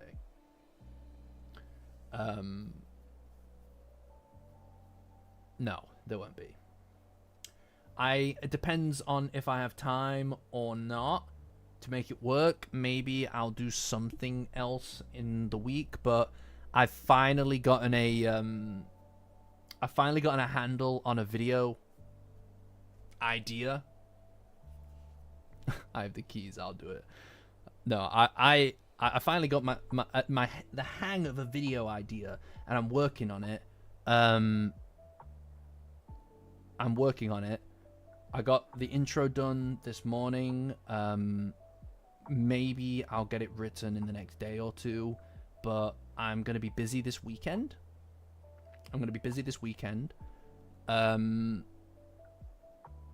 And Thursday, I mean, ideally I'll get it written before Thursday, because Thursday I'm going to go see the Amazing Digital Circus movie. I'll probably be writing some content regarding that, if all goes well, in order for it to be ready for the YouTube release date, so that I can get everything written and sorted by the release of the video online. And then it means that I won't have such a long period of time between the official release on YouTube and the content being out, so I'll be able to hopefully make use of that. But yeah, hopefully I can get this video written the next 2 days, because it means that while I'm writing that other video, I can be working on this one when I get back. I don't think it'll be super long. I think it's probably like 20 to 30 minutes, and it's kind of a isolated one. I wouldn't count on it being something that you're going to expand on. No, but like, I've been out of it a bit for the past like 2 months, just generally. I released the Love Triangles video because I had a lot to say, and since then I've kind of been meandering between various different projects, trying to figure out what it is I want to write, what I want to work on. And it's tricky, right? Because one thing that I really enjoyed about that, because like obviously the Amazing Digital Circus video came out, the Freyroom one, then the TADC, and then the Love Triangles video. What I really enjoyed about that rhythm is the Freyroom one was different, right? It was different, it was nice, I enjoyed working on it. It was more just to kind of refamiliarize myself with working on something that's not Dandadan related. Then the TADC video came out and it did really well. Like for my metrics, it did really well. I think it's sat on something like 70-something thousand views now. So very pleased with the way that worked. And I imagine it might get a bit of a boost when the movie comes out later this week, which I'm very pleased about. So I enjoyed that a lot. And then the Love Triangles video was a Dandadan video, but it was very different to a lot of the other Dandadan videos that I do, because normally it's all just about recounting characters and stories that I know inside and out. But what I was talking about in that was, in the Love Triangles video, was something that was currently unraveling in the manga, but also it was something that was currently unraveling in the manga, but also it was about it was a little bit more meta in the way that it was talking about the concept. It was coming from this angle of what people are talking about, right? Because we were always talking about the chapter on the stream. It's a very different tone and register when you're approaching a topic about something that is kind of, you're talking about it because there's a groundswell of people discussing it, because there's controversy, or because there's something that's happening right now that you want to address people on, right? All right, Madge, catch you. Because you want to address people on it, right? Rather than just talking about Dandadan in a general perspective. And I'm quite happy with the way that video turned out, because it was a bit of a blend between approaching people, talking to people, whilst also talking about the characters like Ida and Okarun's date, from the perspective of the more traditional format. So it was an interesting blend. The problem is that video, I find, comes along very infrequently, and once you've done it, you're kind of like, right, you need to kind of reacquaint yourself with how you normally will write content. So I've been kind of jumping back and forth on stuff, like, because of the amount of hiatuses that we've had recently, the discourse surrounding Dandadan has been kind of up and down. It's been kind of thick and thin. Like, even today, we haven't had that many people in, and that's fine, right? Like, I don't mind that. In a lot of ways, it's easier to just talk to a smaller number of people. You know, this isn't Big Momo Day. This isn't Big Momo Day. And that's fine. It's a little bit more cozy to do that. But it means that it's hard to pick a topic, you know? A lot of my videos aren't very topical, like super relevant, unless the anime is out. And I don't mind that. I actually quite like that. Because it means I can talk about what I want to talk about from a perspective that I want to discuss it from. And I do have stuff I want to discuss about Dandadan. It's just really hard to pick one. It's really hard to pick one and have it have maximum impact. And it's also there's an added difficulty where I kind of want to talk about my general ideas, but I also like the idea of being able to show it off as a surprise to the audience, to you guys. So I don't really talk about it because I prefer the idea that part of the allure of the content creation pipeline is not knowing what's coming next. You know, it means I get to control the kind of messaging behind it a little, and I like that. But it introduces difficulties. So I've been kind of like meandering on topics, but it hit me. You know, this past weekend, an idea hit me. I wrote the intro. I've got a thumbnail in my head. I've got a thumbnail in my head right now, and that never happens. Right? I know what it is I want to talk about. I know what it is that I want to discuss. But it's like the worst time. It's the worst time to be working on it because right now, this weekend, I'm busy, and then I'm away all of next week. You know, in my head, yeah, that's what I'm saying. Welcome, Wolf. Welcome. But it's in my brain right now about what it is that I want to do. It's just fucking difficult to actually do it. I appreciate you saying that, Hoops. I mean, thumbnails are really hard. It's definitely not my speciality. You know, like I've had people. Grifting comes first. No, he's right. He's right. I've got to get people on that rookie cookie coin. I've had people reach out to me, like thumbnail makers and stuff, asking if you know, like, you know, if I want the services and stuff, and I might at some point indulge in that just to see what it's like. But I find thumbnail design to be a very stressful experience, because it's like, how do you encapsulate a piece of content that's in your brain? How do you make that work, and show that off in a single image? A very complicated, multifaceted piece in a single image is very difficult. You know, there are very few thumbnails that I feel like I can look at on the channel and just be like, really happy with that. Really happy with that. You know? But it's part of the puzzle, right? You know? Like, I'm unhappy with a variety of them. But unfortunately, you just move on when the video's done. It's like you don't really go back, you know. Like I said, there are some that I'm happy with and some that I'm not. But it is what it is. Yeah, we miss your positivity checks. That is correct. I agree with that. But like I said, doesn't really matter. I've got the thumbnail in my brain right now. So unless somebody hits me with a hammer, unless somebody hits me with a really, really big hammer, then it should be good. I just need to get the video fucking written. I just need to get it written, recorded, and then I could just edit it. Editing is so chill. Comparatively, editing is so chill. Or a hockey stick, yeah. Yeah, a hockey stick will do. Now, editing is so chill comparatively because you don't need to worry so much about the decisions that you're making. It's all just kind of like you're just working on it, making it work. If you've got an idea, you can figure it out. You'll stay small forever. That's very good. High support. That's very funny.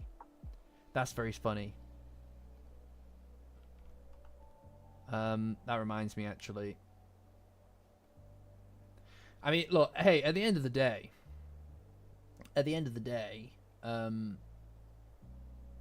it is what it is, right? Like, you kind of just keep working on stuff regardless, you know.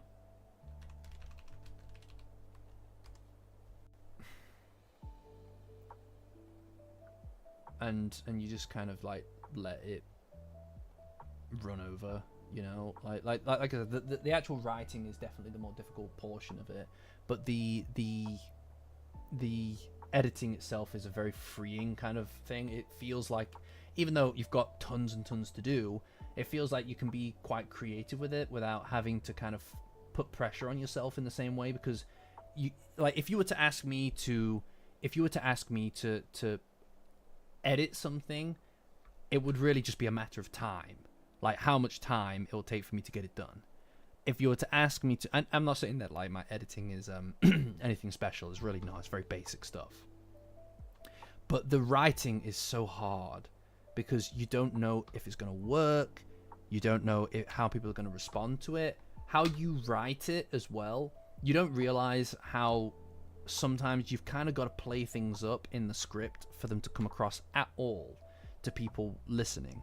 When you're recording, sometimes it just feels like you have to triple down on the emphasis you put on certain emotions and lines, because you can't see me when I'm talking to you. You're missing a lot of important visual indicators on feeling and emotion, so you've got to double down on it in the performance.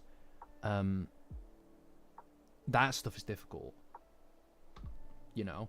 Recording a script, depending on the script, can take me multiple days easy, because it's so fucking difficult comparatively to editing, which is just literally like, I know I can get like between, like, depending on the size and the type of project, I can get like between 7 to 10 minutes of video done in a day, which is pretty fucking good. But I think that this is why it's so important. And my point is that, you know, obviously, like I said, it's been like, what, 2 months since a video has been released.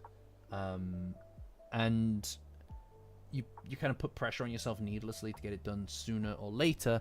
And that's why it's really important to me that there is a network of support through the community, but most importantly through the paid members, especially those of you who are on the Yokai Power tier users.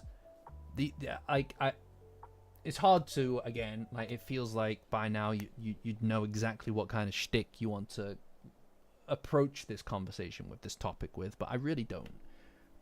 It's hard for me to properly and adequately explain how important it is to me that I have this, that you guys are willing to do this, that you guys are interested enough in the content to do this. It validates everything. And I know that is such a it feels like over the top, but it validates everything. It means that I know that I can try different things. I can fucking add more of the same stuff, and people are interested in it because they support the channel.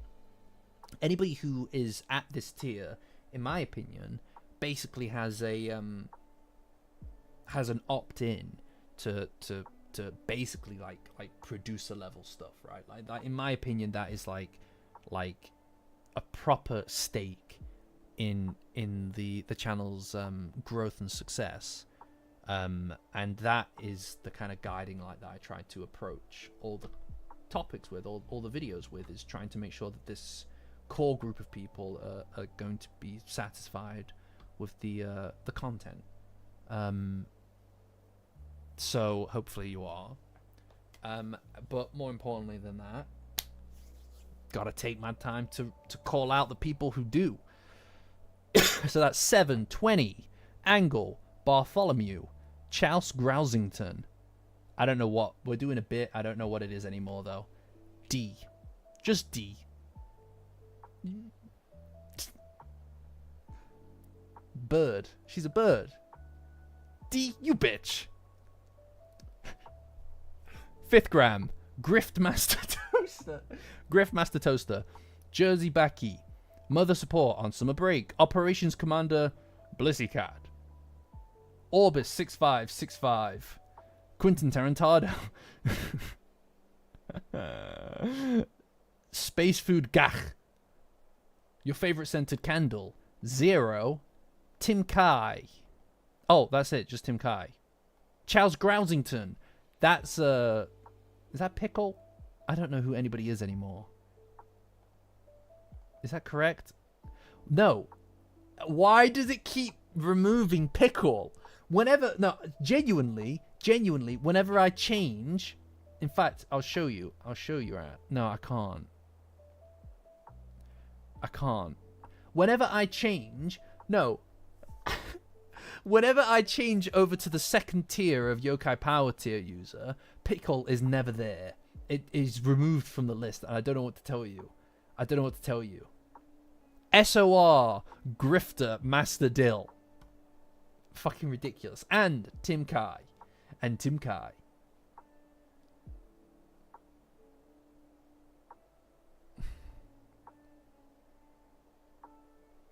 Unbelievable.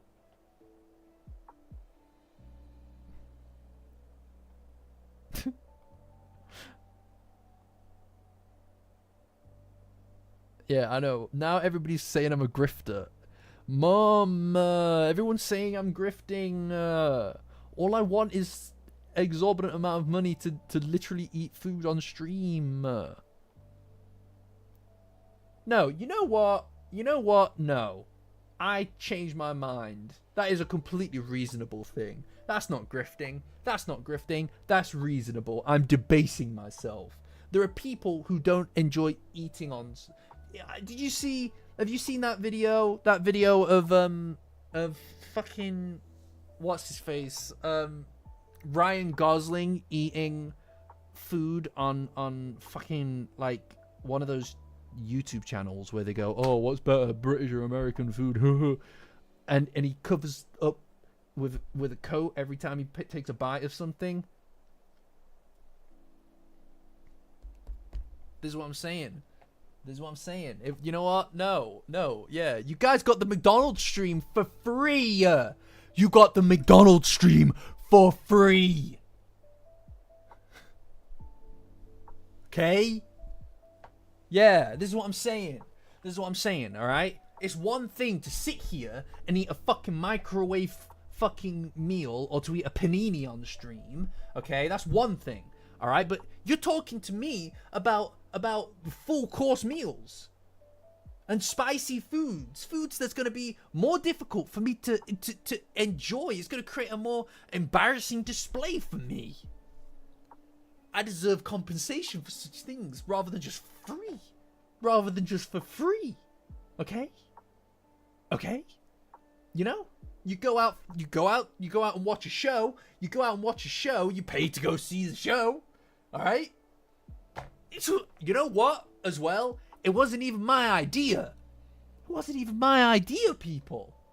All right? It's not like I was like, hey guys, cough up and you can watch me eat a bagel. This wasn't my idea. It was them. It was their idea. They were like, oh please, Rook, please eat this fucking chow mein on stream. Not me. I don't remember where the idea came from. I think it was Jersey's idea. He wanted me to eat like a fucking, like, I don't know, like a fucking tikka masala or some shit. Was it supposed to be a one-on-one? Was it? No. Yeah, no. Right. Okay. We were joking. About adding new tiers to the, we were joking about adding new tiers to the Patreon, the dinner tier, right? It was a joke. Where I once a week will have dinner on stream with people on this tier, right? Which is already, based on the scaling alone, it wouldn't work, right? You wouldn't be able to scale that past 7 people, and then I'd never be able to have dinner with anyone else, right? Anyway, so the scale would be completely messed up, but that's irrelevant, right? And then people started saying, I'd pay £50 to have a weekly dinner stream, weekly dinner, and I was like, no, that's crazy. I'm not doing it, because that is like crazy. Like that is like a thing. How do I explain to people what I do? You know, how do I even fucking put that through onto my taxes? It's like, yeah, no, I'm ordering more food again. My Uber Eats is just gonna go onto my fucking taxes. How am I supposed to explain that to the Treasury? Anyway, HMRC will be up my fucking ass. Okay? End of arc dinner tier. Yeah, no, that's, again, it's crazy, right? But also, that'd be really awkward. It doesn't matter. I'm not engaging with this topic any longer before it comes back around. But it became we'll just do a dinner stream. One dinner stream. And I was like, well, I'm not doing this for free. We're talking about me doing something for a paid thing and then doing it for free, and it's going to be horribly embarrassing. You know? Like, you don't know how much work that McDonald's thing was. The McDonald's thing was crazy. Okay? And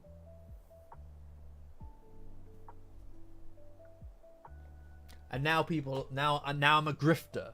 Now I'm a grifter for wanting for people to pay for my dinner. Now I'm a grifter for that. Because I'm a grifter. If that's what you call a grifter, if you want someone to literally pay for your dinner, if that's what being a grifter is, then I'm a grifter. Then I'm grifting. It was a lot of work, actually, because you were all just messaging into the chat the whole time. Thank you very much. All right, it was a lot of work. I was listening to Claire de Lune, Moonlight Sonata. I was all right. You joined the stream mid grift talk. All right, that makes sense. Yeah, no, that must have been right. It's my own fault. I'm drawing attention to it. This is a Streisand effect kind of thing going on here. All right, now look. All I'm saying is that we start an Indiegogo dedicated to this indie project. All I'm saying is that we start an Indiegogo dedicated to this. All right. Wasn't there a guy like 15 years ago? Wasn't there a guy who did a Kickstarter for making potato salad?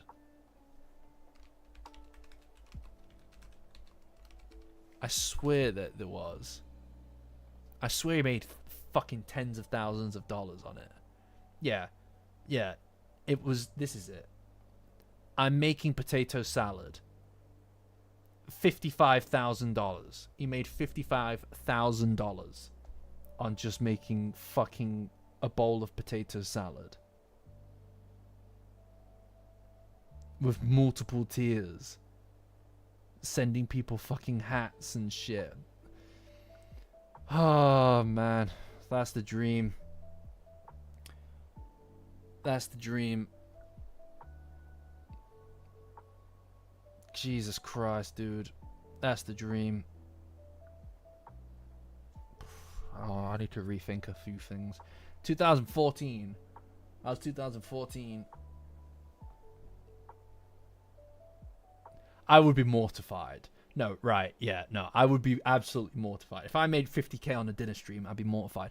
No, if I made 50k, if you guys pledged £50,000 on a dinner stream, I would just make it an IRL event.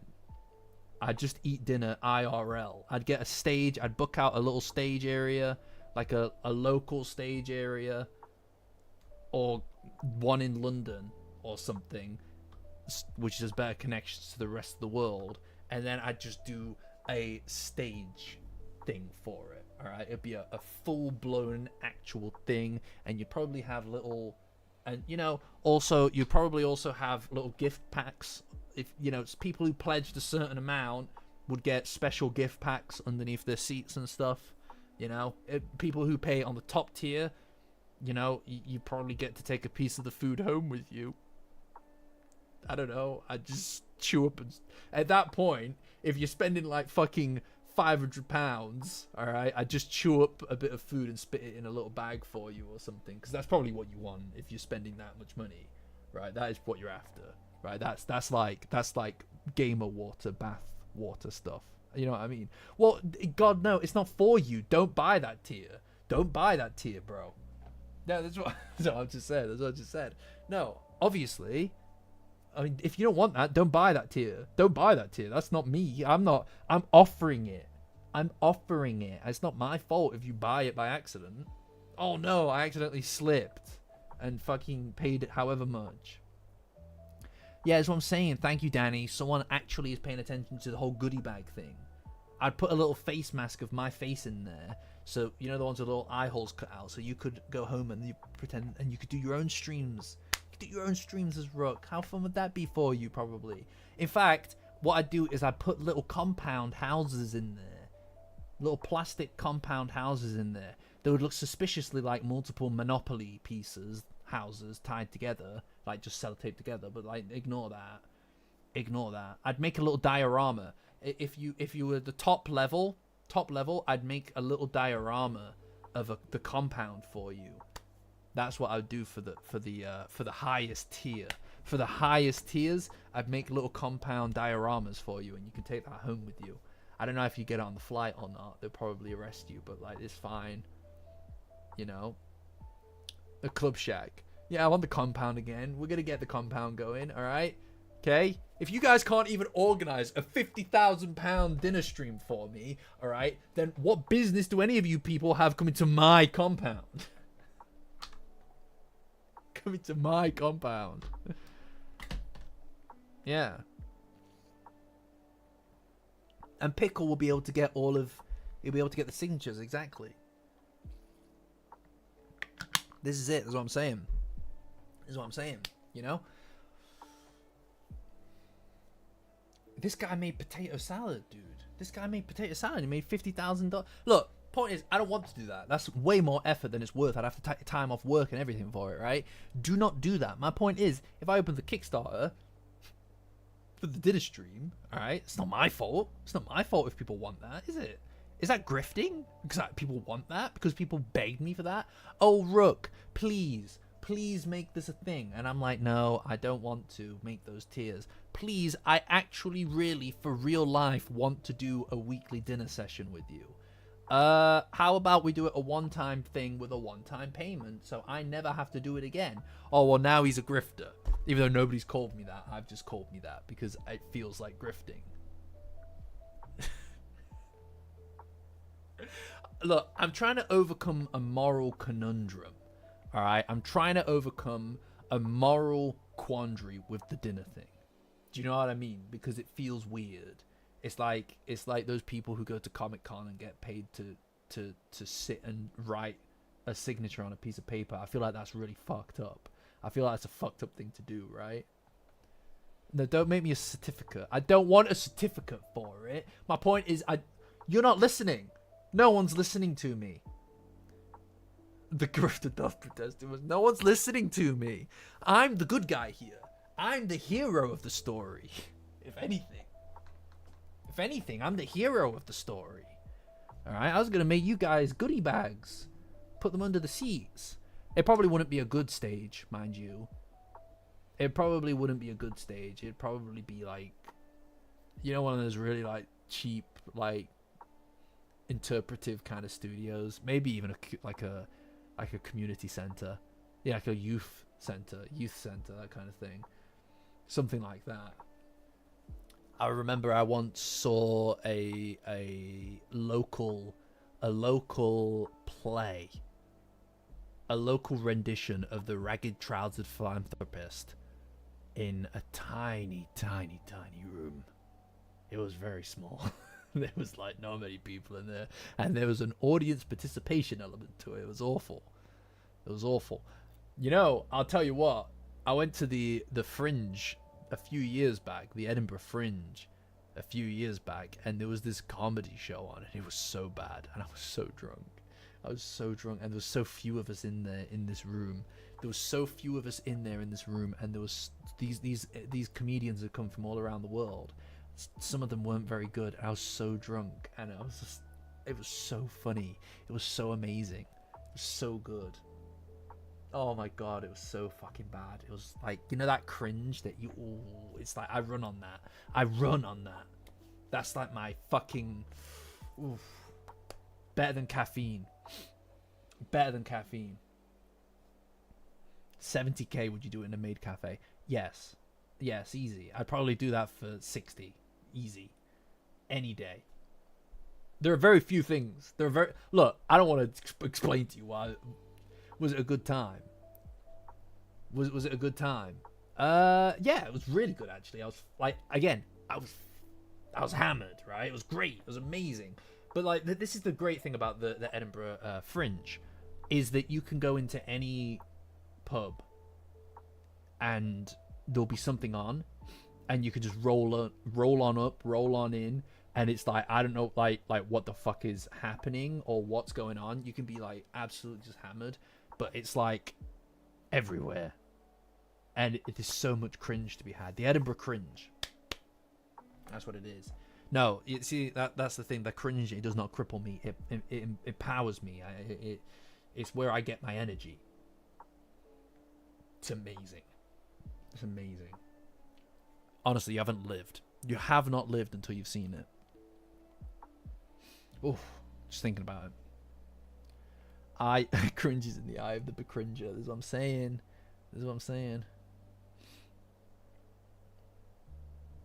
Would I get nervous if... No. I promise you I wouldn't. I promise you I would not. You know what it is? I don't know how many of you guys have ever done anything stage related or anything like that. Even this, a little bit, right? I find that there are two different modes, right? To this kind of engagement, where there's a transactional kind of conversational element to a discussion where you're talking back and forth with people. Now, when I'm in groups of, if I'm in groups of people that I'm not super comfortable with, and these groups are, kind of like transactional, just conversation, it's difficult because it is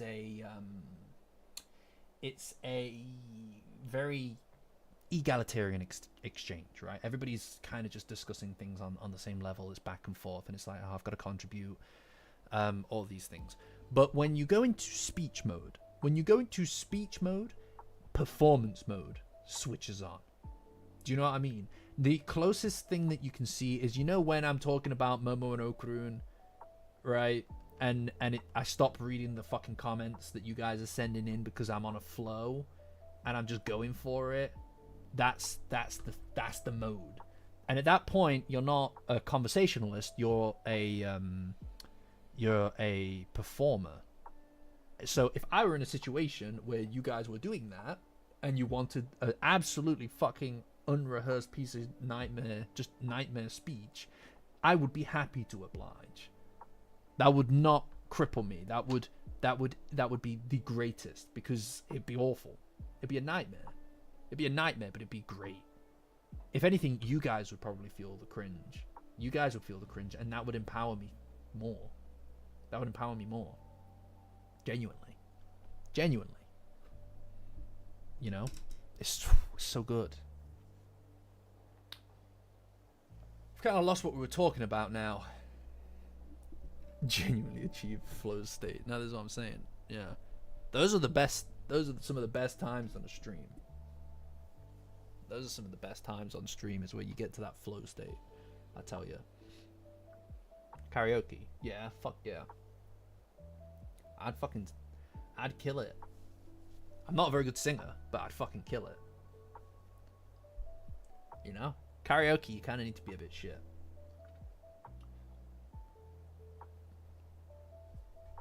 I was out with a variety of different people that I didn't know not long back. It was like 3 or 4 weeks ago. I didn't know any of these people, but I was doing it to support a friend. So I went as well. I didn't know any of these people, and they were going to do karaoke, and like none of them had done it before. It was like, one of those like just fuck it moments we ball. And it's just all these people that you don't know. They don't know you. You're kind of like related to somebody else who has gone, and then you just go, fuck it, I'm just gonna do it. It's incredible because it's like, but it also is really good for bonding with people, I find. you know, because I think that people feel more emboldened to do something like that when somebody else has kind of done it first a little bit, you know. And it's like, you're not going to be good, and it's fine. It's kind of good to not be good, you know. Yeah, it's less fun if you're good. If someone goes up there and they'll do a really good job, it'll yeah, if somebody goes up and does a really good job, it kind of that intimidates people, I find. I know that, like, that's how I feel anyway. If somebody goes up there and really does, like, they pick a song that's really hard, they do a really good job, it's like, well, how the fuck do I follow that shit up, you know? But you can just go and do All-Star and do a pretty piss poor job of it, and it'll be great. It'll be really fun, you know? I can't help how good I am. Are you quoting Morgana? Are you unironically quoting Morgana, or are you just saying that? Because if that's the case, you're Morgana support. You're Morgana support. That's crazy. Yeah, no. I'd love to see that, Pickle. I'd love to see that. Let's go. I mean, I don't know when this would ever be an actual thing. But hey, if you're around, let's go. Fuck it. Fuck it. I don't mind. It's good fun.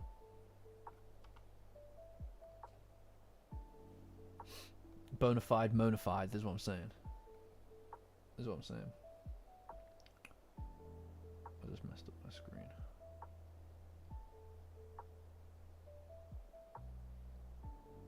Anyway, yeah. So, what were we talking about? The Discord stage. Are you kidding me? No. What did I say? Did I say 35,000 subscribers, or was it 30,000? I don't remember what I said. I think it was 30k. Yeah, Discord's compression would not do well with any kind of thingy. Anything musical. You know. Did I say 25k? Could somebody pull up the receipts for that? Could somebody pull up receipts on that 25k? I don't remember. I feel like I said 30. I know that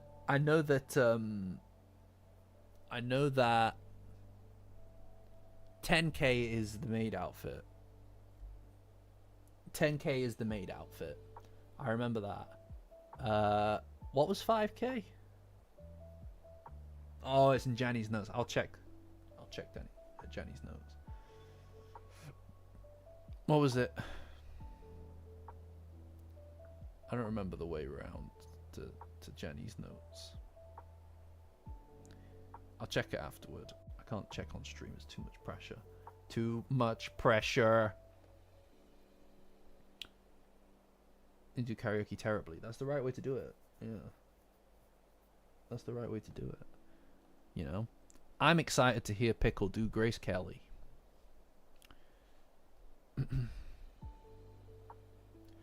Again, I think it's under pressure.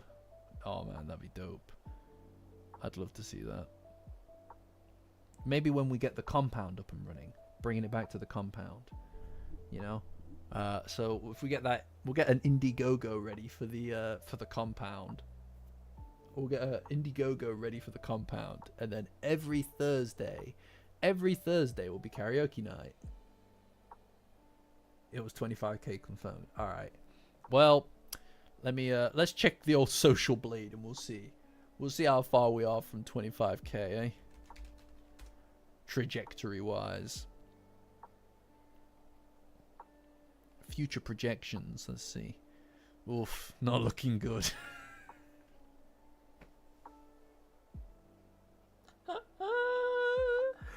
Oh dear, that's not looking good. Fuck it out. Well, it seems to think that we'll get to 15k in 2031. Oh. Although I think that this is based on the progress of the past 30 days. And the past 30 days have been pretty not representative of the channel during peak time. I know I had to drop a video and then maybe we'll figure it out. Yeah, season 3. I'm gonna be pumping out videos like crazy. I'm thinking that I'm gonna just take off a bunch of time as well during that to just go crazy with stuff. I'm very excited for that. We'll do an OP video as well, like with the season 2 OP, right? I really like that video. I really like doing that video. That was a very fun one to do. I've already got a few ideas about what it is that I want to talk about in that, and that's assuming that they don't throw us a curveball by doing something really exciting. You know, I need to drop a video though. That's true. Also, like the Amazing Digital Circus video did really well for itself as well, right? Ultimately, the most successful video on the channel has been that fucking music video. Do you guys remember, by the way? You guys remember that music video, I was not gonna fucking post it. I was not planning on posting that shit. It was just gonna sit in the fucking... It was just gonna sit in the Discord. It was just gonna sit in the Discord. And now it's like what? It's like what? Let me check the fucking views on this shit. I wasn't going to post it, and now it's at... Here it is. 783,000 views.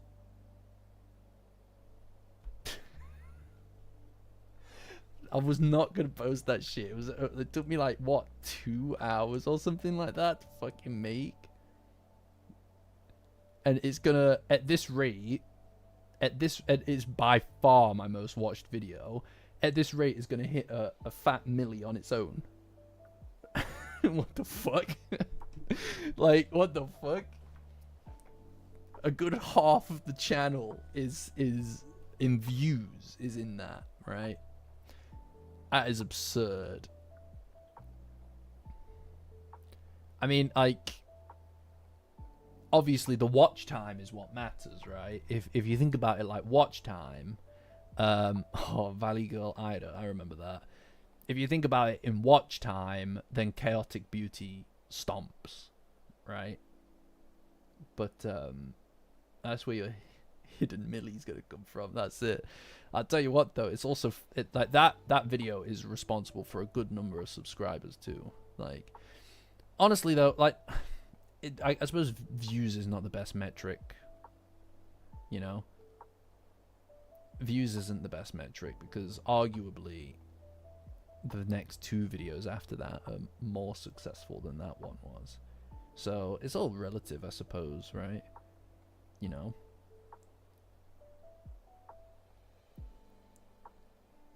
Yeah. In a milli's gonna come from. Oh yeah. Fuck off, you. That's enough. I can see that. Delete that comment right now. Before they're on to you. Someone fucking asked me that yesterday. Someone asked me that yesterday as well. Someone fucking asked me that yesterday. That has become my great burden in this life. My great burden in life is that people keep fucking asking for that song. God damn it. It's Otanoke, okay? It's Otanoke. Just go fucking listen to that. Edit it yourself. God damn it. Fiends. Speaking of fiends, I watched the Reze arc. The Reze arc for Chainsaw Man last night. Good soup. Good soup. Are we still, do people still do that? Is that Unk meme now? Fucking good shit. Good shit. No, I didn't bawl my eyes out. But I felt a lot for it. I felt a lot of things. You know? yeah, it was amazing. It was like really good. It was really good. I did watch the post credit scene. Yeah, I did watch the post credit scene. It was really good. Like it's one of those things that I kind of think I need to watch it again to fully kind of like pull in all of the stuff that I took from it. But there are a lot of things in there that really interested me. And you know what it is, right? I'm generally speaking not a massive supporter of the idea of just taking an arc and turning it into a movie. I prefer to have the series roll out. Like, I'm a bit of a traditionalist in that way, right? Like, I enjoy having a TV series. Taking an arc and just slapping it into a film, unless it really works, I find kind of breaks the flow of the show a little bit. And it can be a little bit weird to jump to that kind of cinematic spot. But god damn, they fucking nailed it. Like, they nailed it. It was amazing. My biggest gripe with season 1 of Chainsaw Man. My biggest gripe with season 1 of Chainsaw Man were the fight scenes. I felt like they were just too CGI. They looked a bit weird. They were very jarring because the characters were very much not in that style anymore. They had become a they look weird. They look like you're smashing toys together. But the fight scenes in the Reze arc were amazing. Like, visually, it was incredible, unparalleled. I do enjoy. I always like to see how that kind of like 16:9 kind of cinematic format with the letterboxing and everything makes something feel so much more.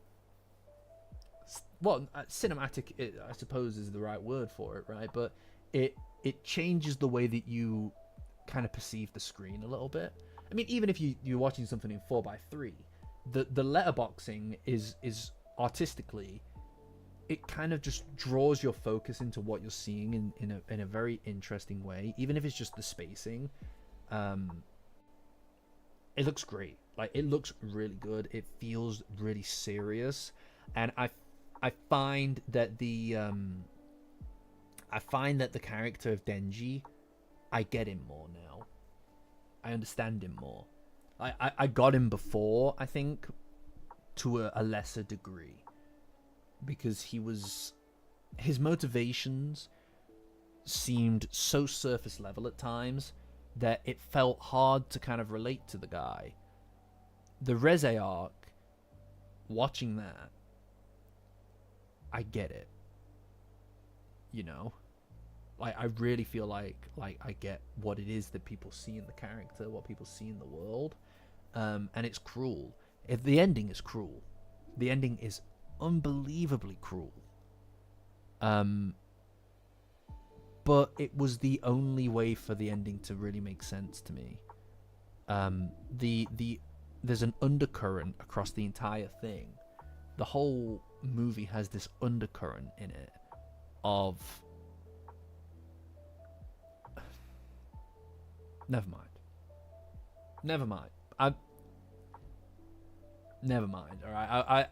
I would like to do a proper conversation about this at some point, and I don't want to spoil a conversation about that at some point. I don't know when, right? But there are things in here that I think I would like to not just kind of, when you feel like you've got an idea, or you have a something that you are very interested in, but you want to make sure that you put your best foot forward with it and don't clumsily explain it. I don't want to sit here and explain it clumsily. You know what I mean? The flow was interrupted. Combo breaker.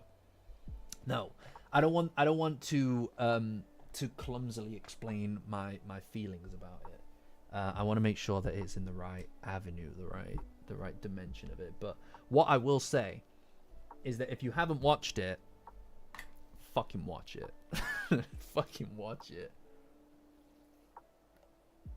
It was amazing, you know. Like I watched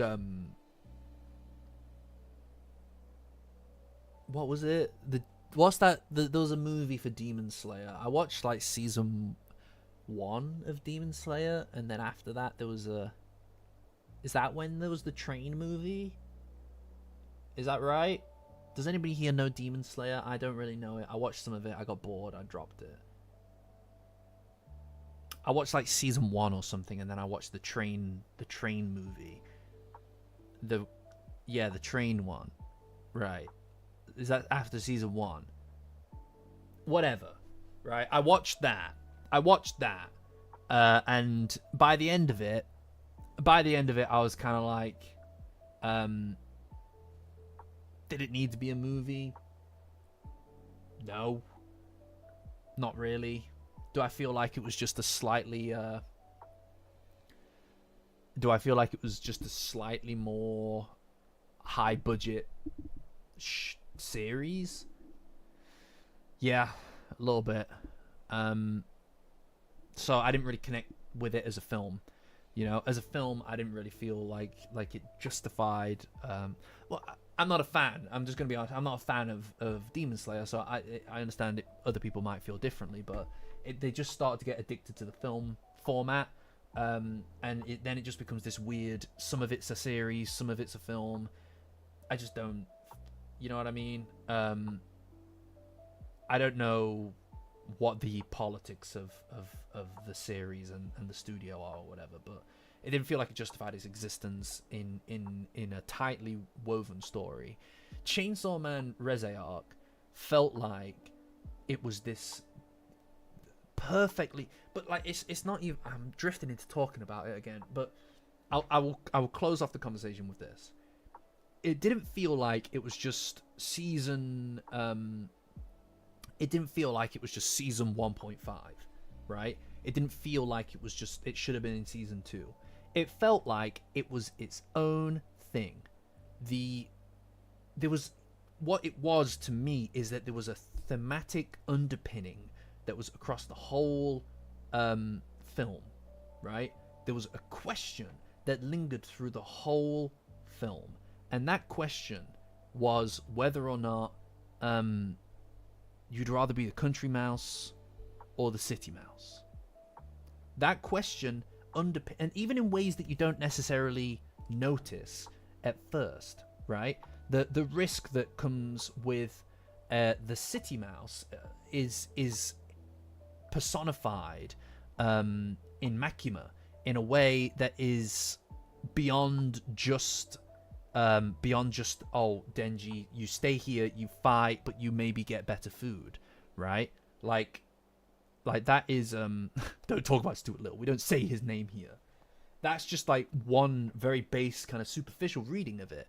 It exists in the way that these two characters express, or rather what they offer to Denji in love as well, right?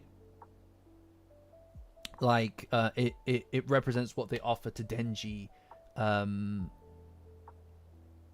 in love as well. Because if you think about the associate, like you think about the two different views of this, right? You've got the city mouse, which is, yes, you can have more grander rewards supposedly through a life in the city, but comes with it is a risk of a risk associated with it. There's a chance that you'll fucking die, right? It's dangerous out here. Whereas the country mouse has a degree of security and base satisfaction, but a guaranteed safety, right? And in if you think about Reze, or at least until everything's unveiled, right?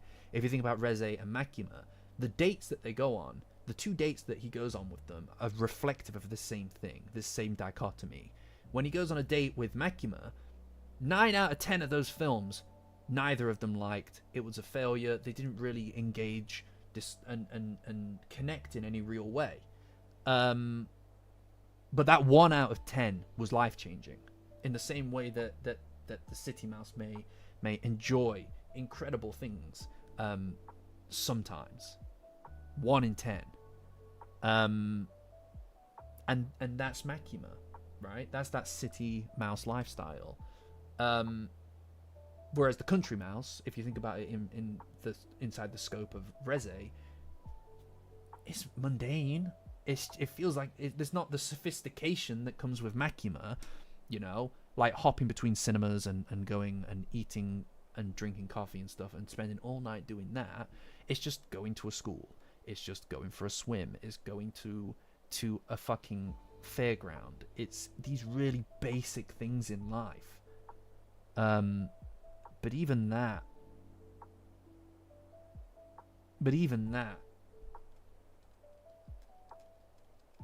you know what? It doesn't matter. I'm getting too into it, right? There's things I want to say about it, but they're in here that I want to say eloquently, because there's something in here that makes a lot of sense. But until I know exactly how to demonstrate it, I think I'm doing myself a disservice. You know? But it was very fucking good. It was actually, I would say it was mesmerizing. It was extraordinary. And I adored it. I really adored it. Yeah.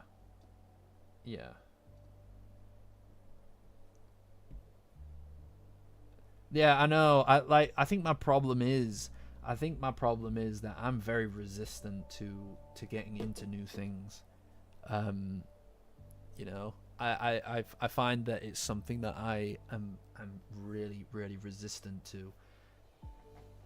I don't know. It's quite a frustrating thing at times, actually. You have to drag me to new stuff kicking and screaming. And even then I'll put things off as well, which is a fucking an annoyance. It's a pain in the ass. But it's because I want to make sure that when I'm going into something, I can give it everything, you know, or I won't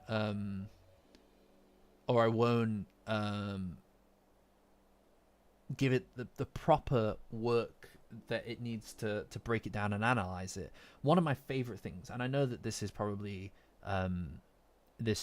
redundant to say at this point, one of my favorite things is watching a piece of media and breaking down what makes it tick, right? What makes something about it work? Why do I feel connection with something when I watch it or read it or hear it? What is it about that thing that fucking makes me feel something for it?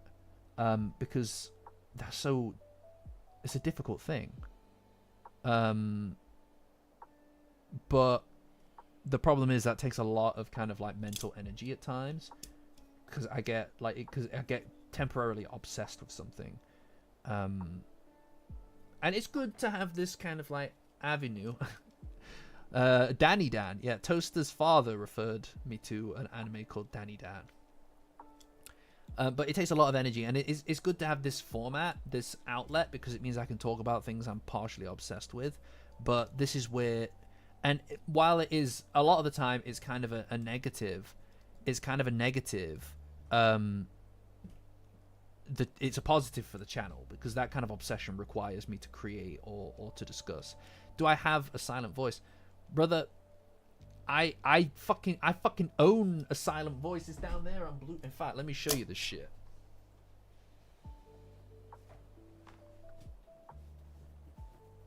Alright. I have your name and a silent voice on Blu-ray. I've had these for, I want to say, probably like 3 years. Seen it? I own it! But no, I have not seen it. I've had these about 3 years. Right? Maybe 4 now. I've never opened them. Alright? It's probably like 3 years. It took me about 4 years to watch a copy of Akira that I got on Blu-ray, gifted to me, by my brother. It took me about 3 years to sit down and watch that. Alright? It's because... No, I can't do it yet. I can't do it yet. It's not time. These things, it's not time, guys. They might be expired. That's funny. I like it when Sarah's in the chat. She's funny. Might be expired. It's crazy. Seen it. I own it, but no, I have not seen it. That's very funny. Yeah, no. Yeah. No, I can't watch it. I can't watch it yet. Now's not the time to watch it. You don't understand. I might be the funniest. How dare you say that? How dare you say that? Anyway. My point is, it's not time. Yeah. There will be a time for this when it's time to crack these bad boys open, but it's not now. You know? Does that make sense? Does anybody get what I'm saying? Somebody's got to get me. Surely someone's got to understand. Somebody, please. You know what?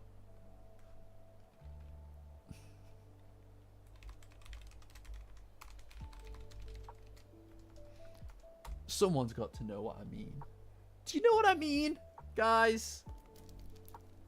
Oh, go on. You know what I mean? I'm just not ready to open them yet.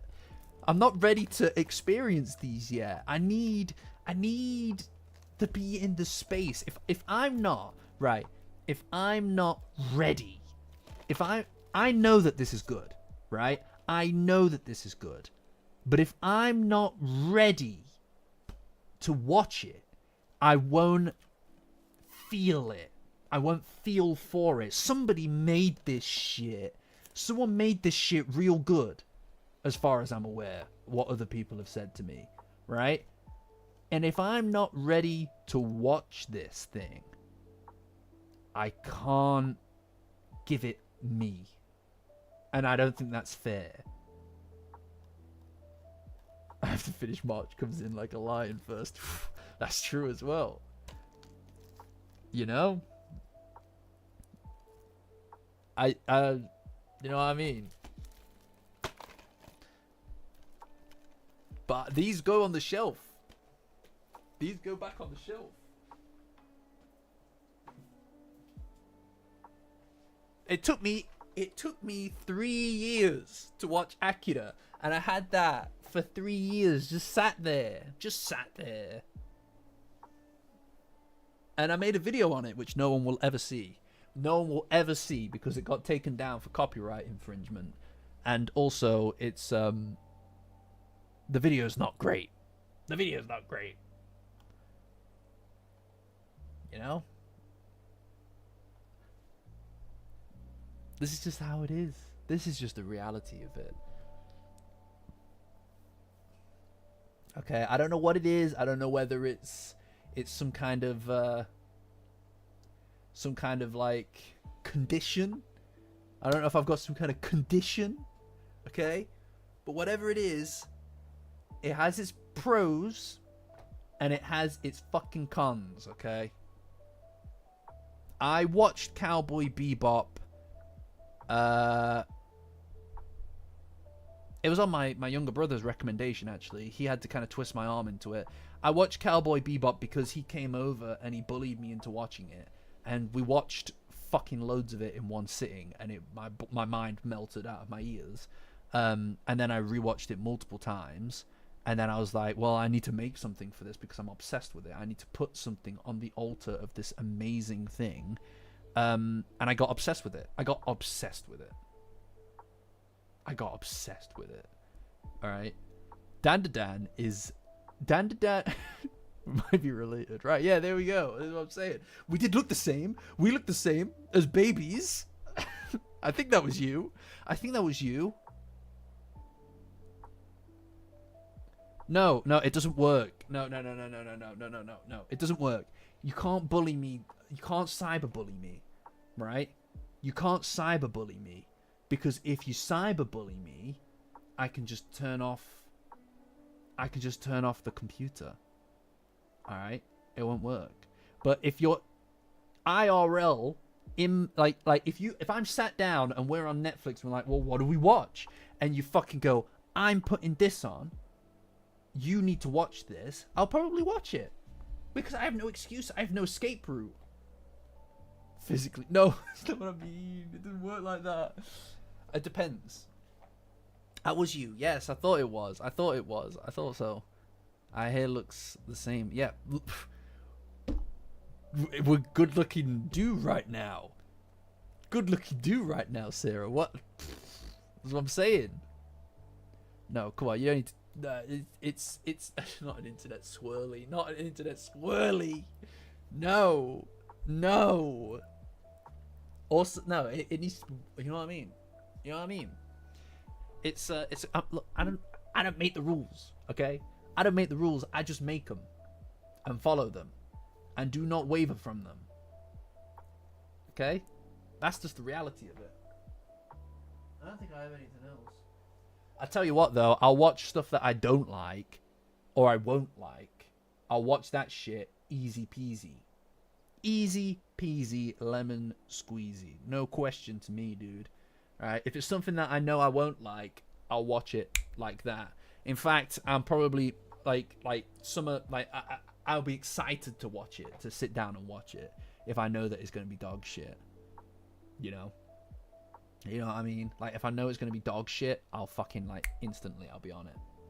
I don't know what to tell you. I'm kind of a mystery man. You know? And oh look, the majority of people agreed with me, which means everybody agreed with me.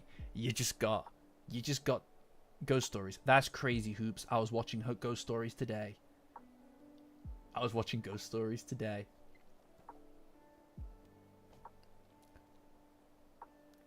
do you think of that? And you know what else? It's more like Dandadan than you'd think. I'm not unconvinced that Tatsu did not get some degree of inspiration from the black cat that's in Ghost Stories. Yeah, the dub. It's a piece of shit. It's great. Alright. Yeah, I watched the dub. It's a piece of shit. It's great. It's fucking wild. Some of the stuff they say in that, it's like, why were the fucking translators so racist, by the way? What the fuck? What the shit? I just sat there like, what? Whoa. Like, they'll just say something that is the most offensive thing I've ever heard in my life, and I'll be like, this is what the shit? You know? Like, it's supposed to be for kids, and they say some crazy stuff. They I guess they probably found some of it funny. Like, they probably found there was a point where one of the characters was presumably going to die, and then they just out of nowhere blurt out that they were abused. Like what the fuck? And it's like, they wrote this, he probably doesn't say that in the original version. He probably said that as an adaptation to make it westernized and funny for their audience. And it's just crazy. It comes across as fucking unhinged.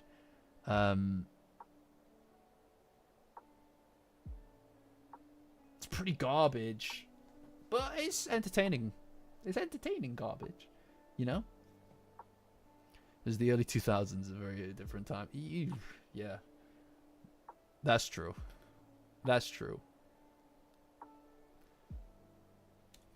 Growing up in the 2000s was a fucking wild time.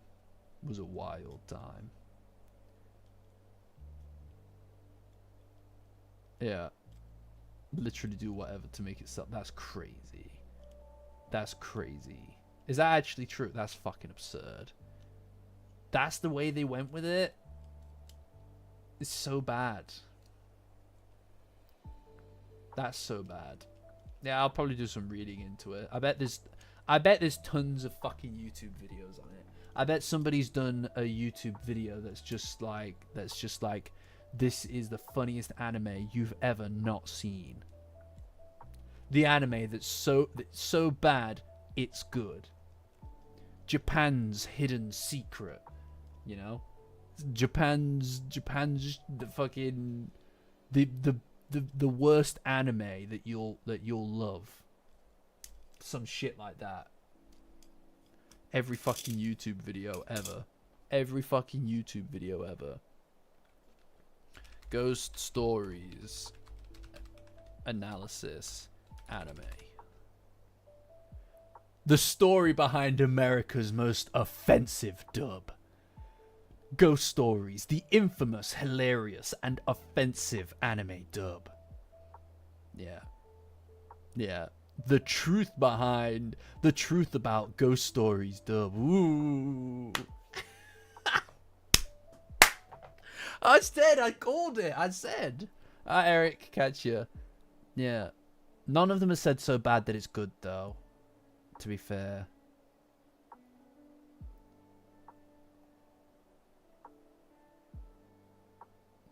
This manga is actually scary.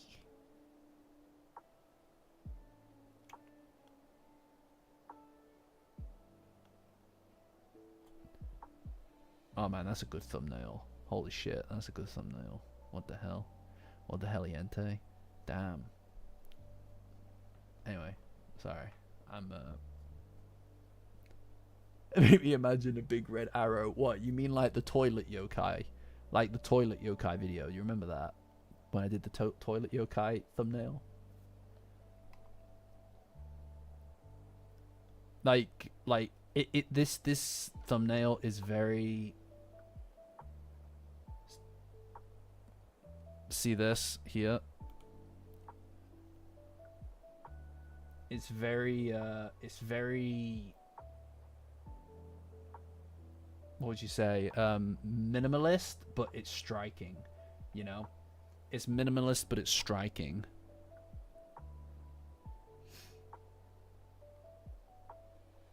Yeah, yeah. I'll tell you what, like, my next video that I'm working on currently, I've got a thumbnail in my brain, and what I hate about it is that I wish I had more skill in making it, because I know that it would be fucking like killer. I just don't know that I have the ability to make it, which frustrates me to no end, because in my head it's like the perfect thumbnail, and it's like I know it would be great and I know it would do well, but it's really, really hard. It's really hard. I think, like, generally speaking, my thumbnails, I like them for what they are, but they're generally not great, I find, which makes me a little sad. But some of them are very good. Like 3 or 4 of them are really good, because they catch the eye. I'm really fond of the Kane videos thumbnail. I was really fond of that, because it feels like it captures the spirit of the content, and I tried a lot of new things with it to create the glitch effects, you know. That's true. An excuse to learn something. Yeah, that's true. It's better than just slapping it into a fucking AI, you know. The Crunchyroll Awards. I don't really have much to say, dude. Like, I mean, I don't know. Award shows to me are kind of like just a big meme. Like, I like that things get the space to kind of. I like that things get the space to have to validate an industry. That makes me happy for the people in it. I'm happy for everybody who got awards. Obviously, I'm happy Dandadan got some awards. I don't know if I necessarily agree with the categories, but I didn't watch all of the stuff, right? I find that to take the awards seriously, they'd have to make big changes to it, which they won't do because it would be too much effort. I don't really feel one way or the other about it. Like I said, it's just nice to celebrate the stuff that people care about and the artists behind it. That makes me happy for them. I find that anything that is popular vote based is going to be shockingly a popularity contest. So what does it matter? At the end of the day, I don't know. I was happy with people just winning their awards. I don't really care who won what. It just makes me happy that people won stuff, you know.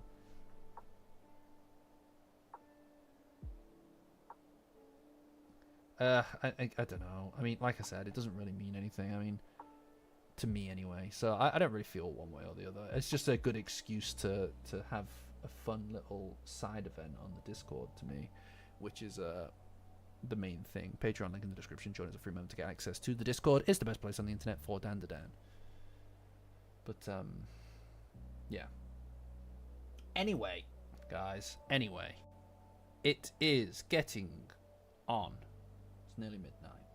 So I am gonna get going. Right, anything to know? I'll probably make a post about it, but no we'll have the soundboard, I forgot about that. But no stream next week, most likely. No stream. Unless something fucking huge happens in the manga, which I doubt. No stream. I'm gonna be away. So you're just gonna have to make do. I'll probably make a post about it on the channel, just so people are aware of it. But no stream. So you're just gonna have to cope. You're just gonna have to cope with chatting to each other. And if I hear that you've gone to other streamers for your fix, I'll be very upset with you. Anyway, cool, guys. I'm gonna get going now. But thanks for joining. And I will catch you all in the near future. See you guys. Bye.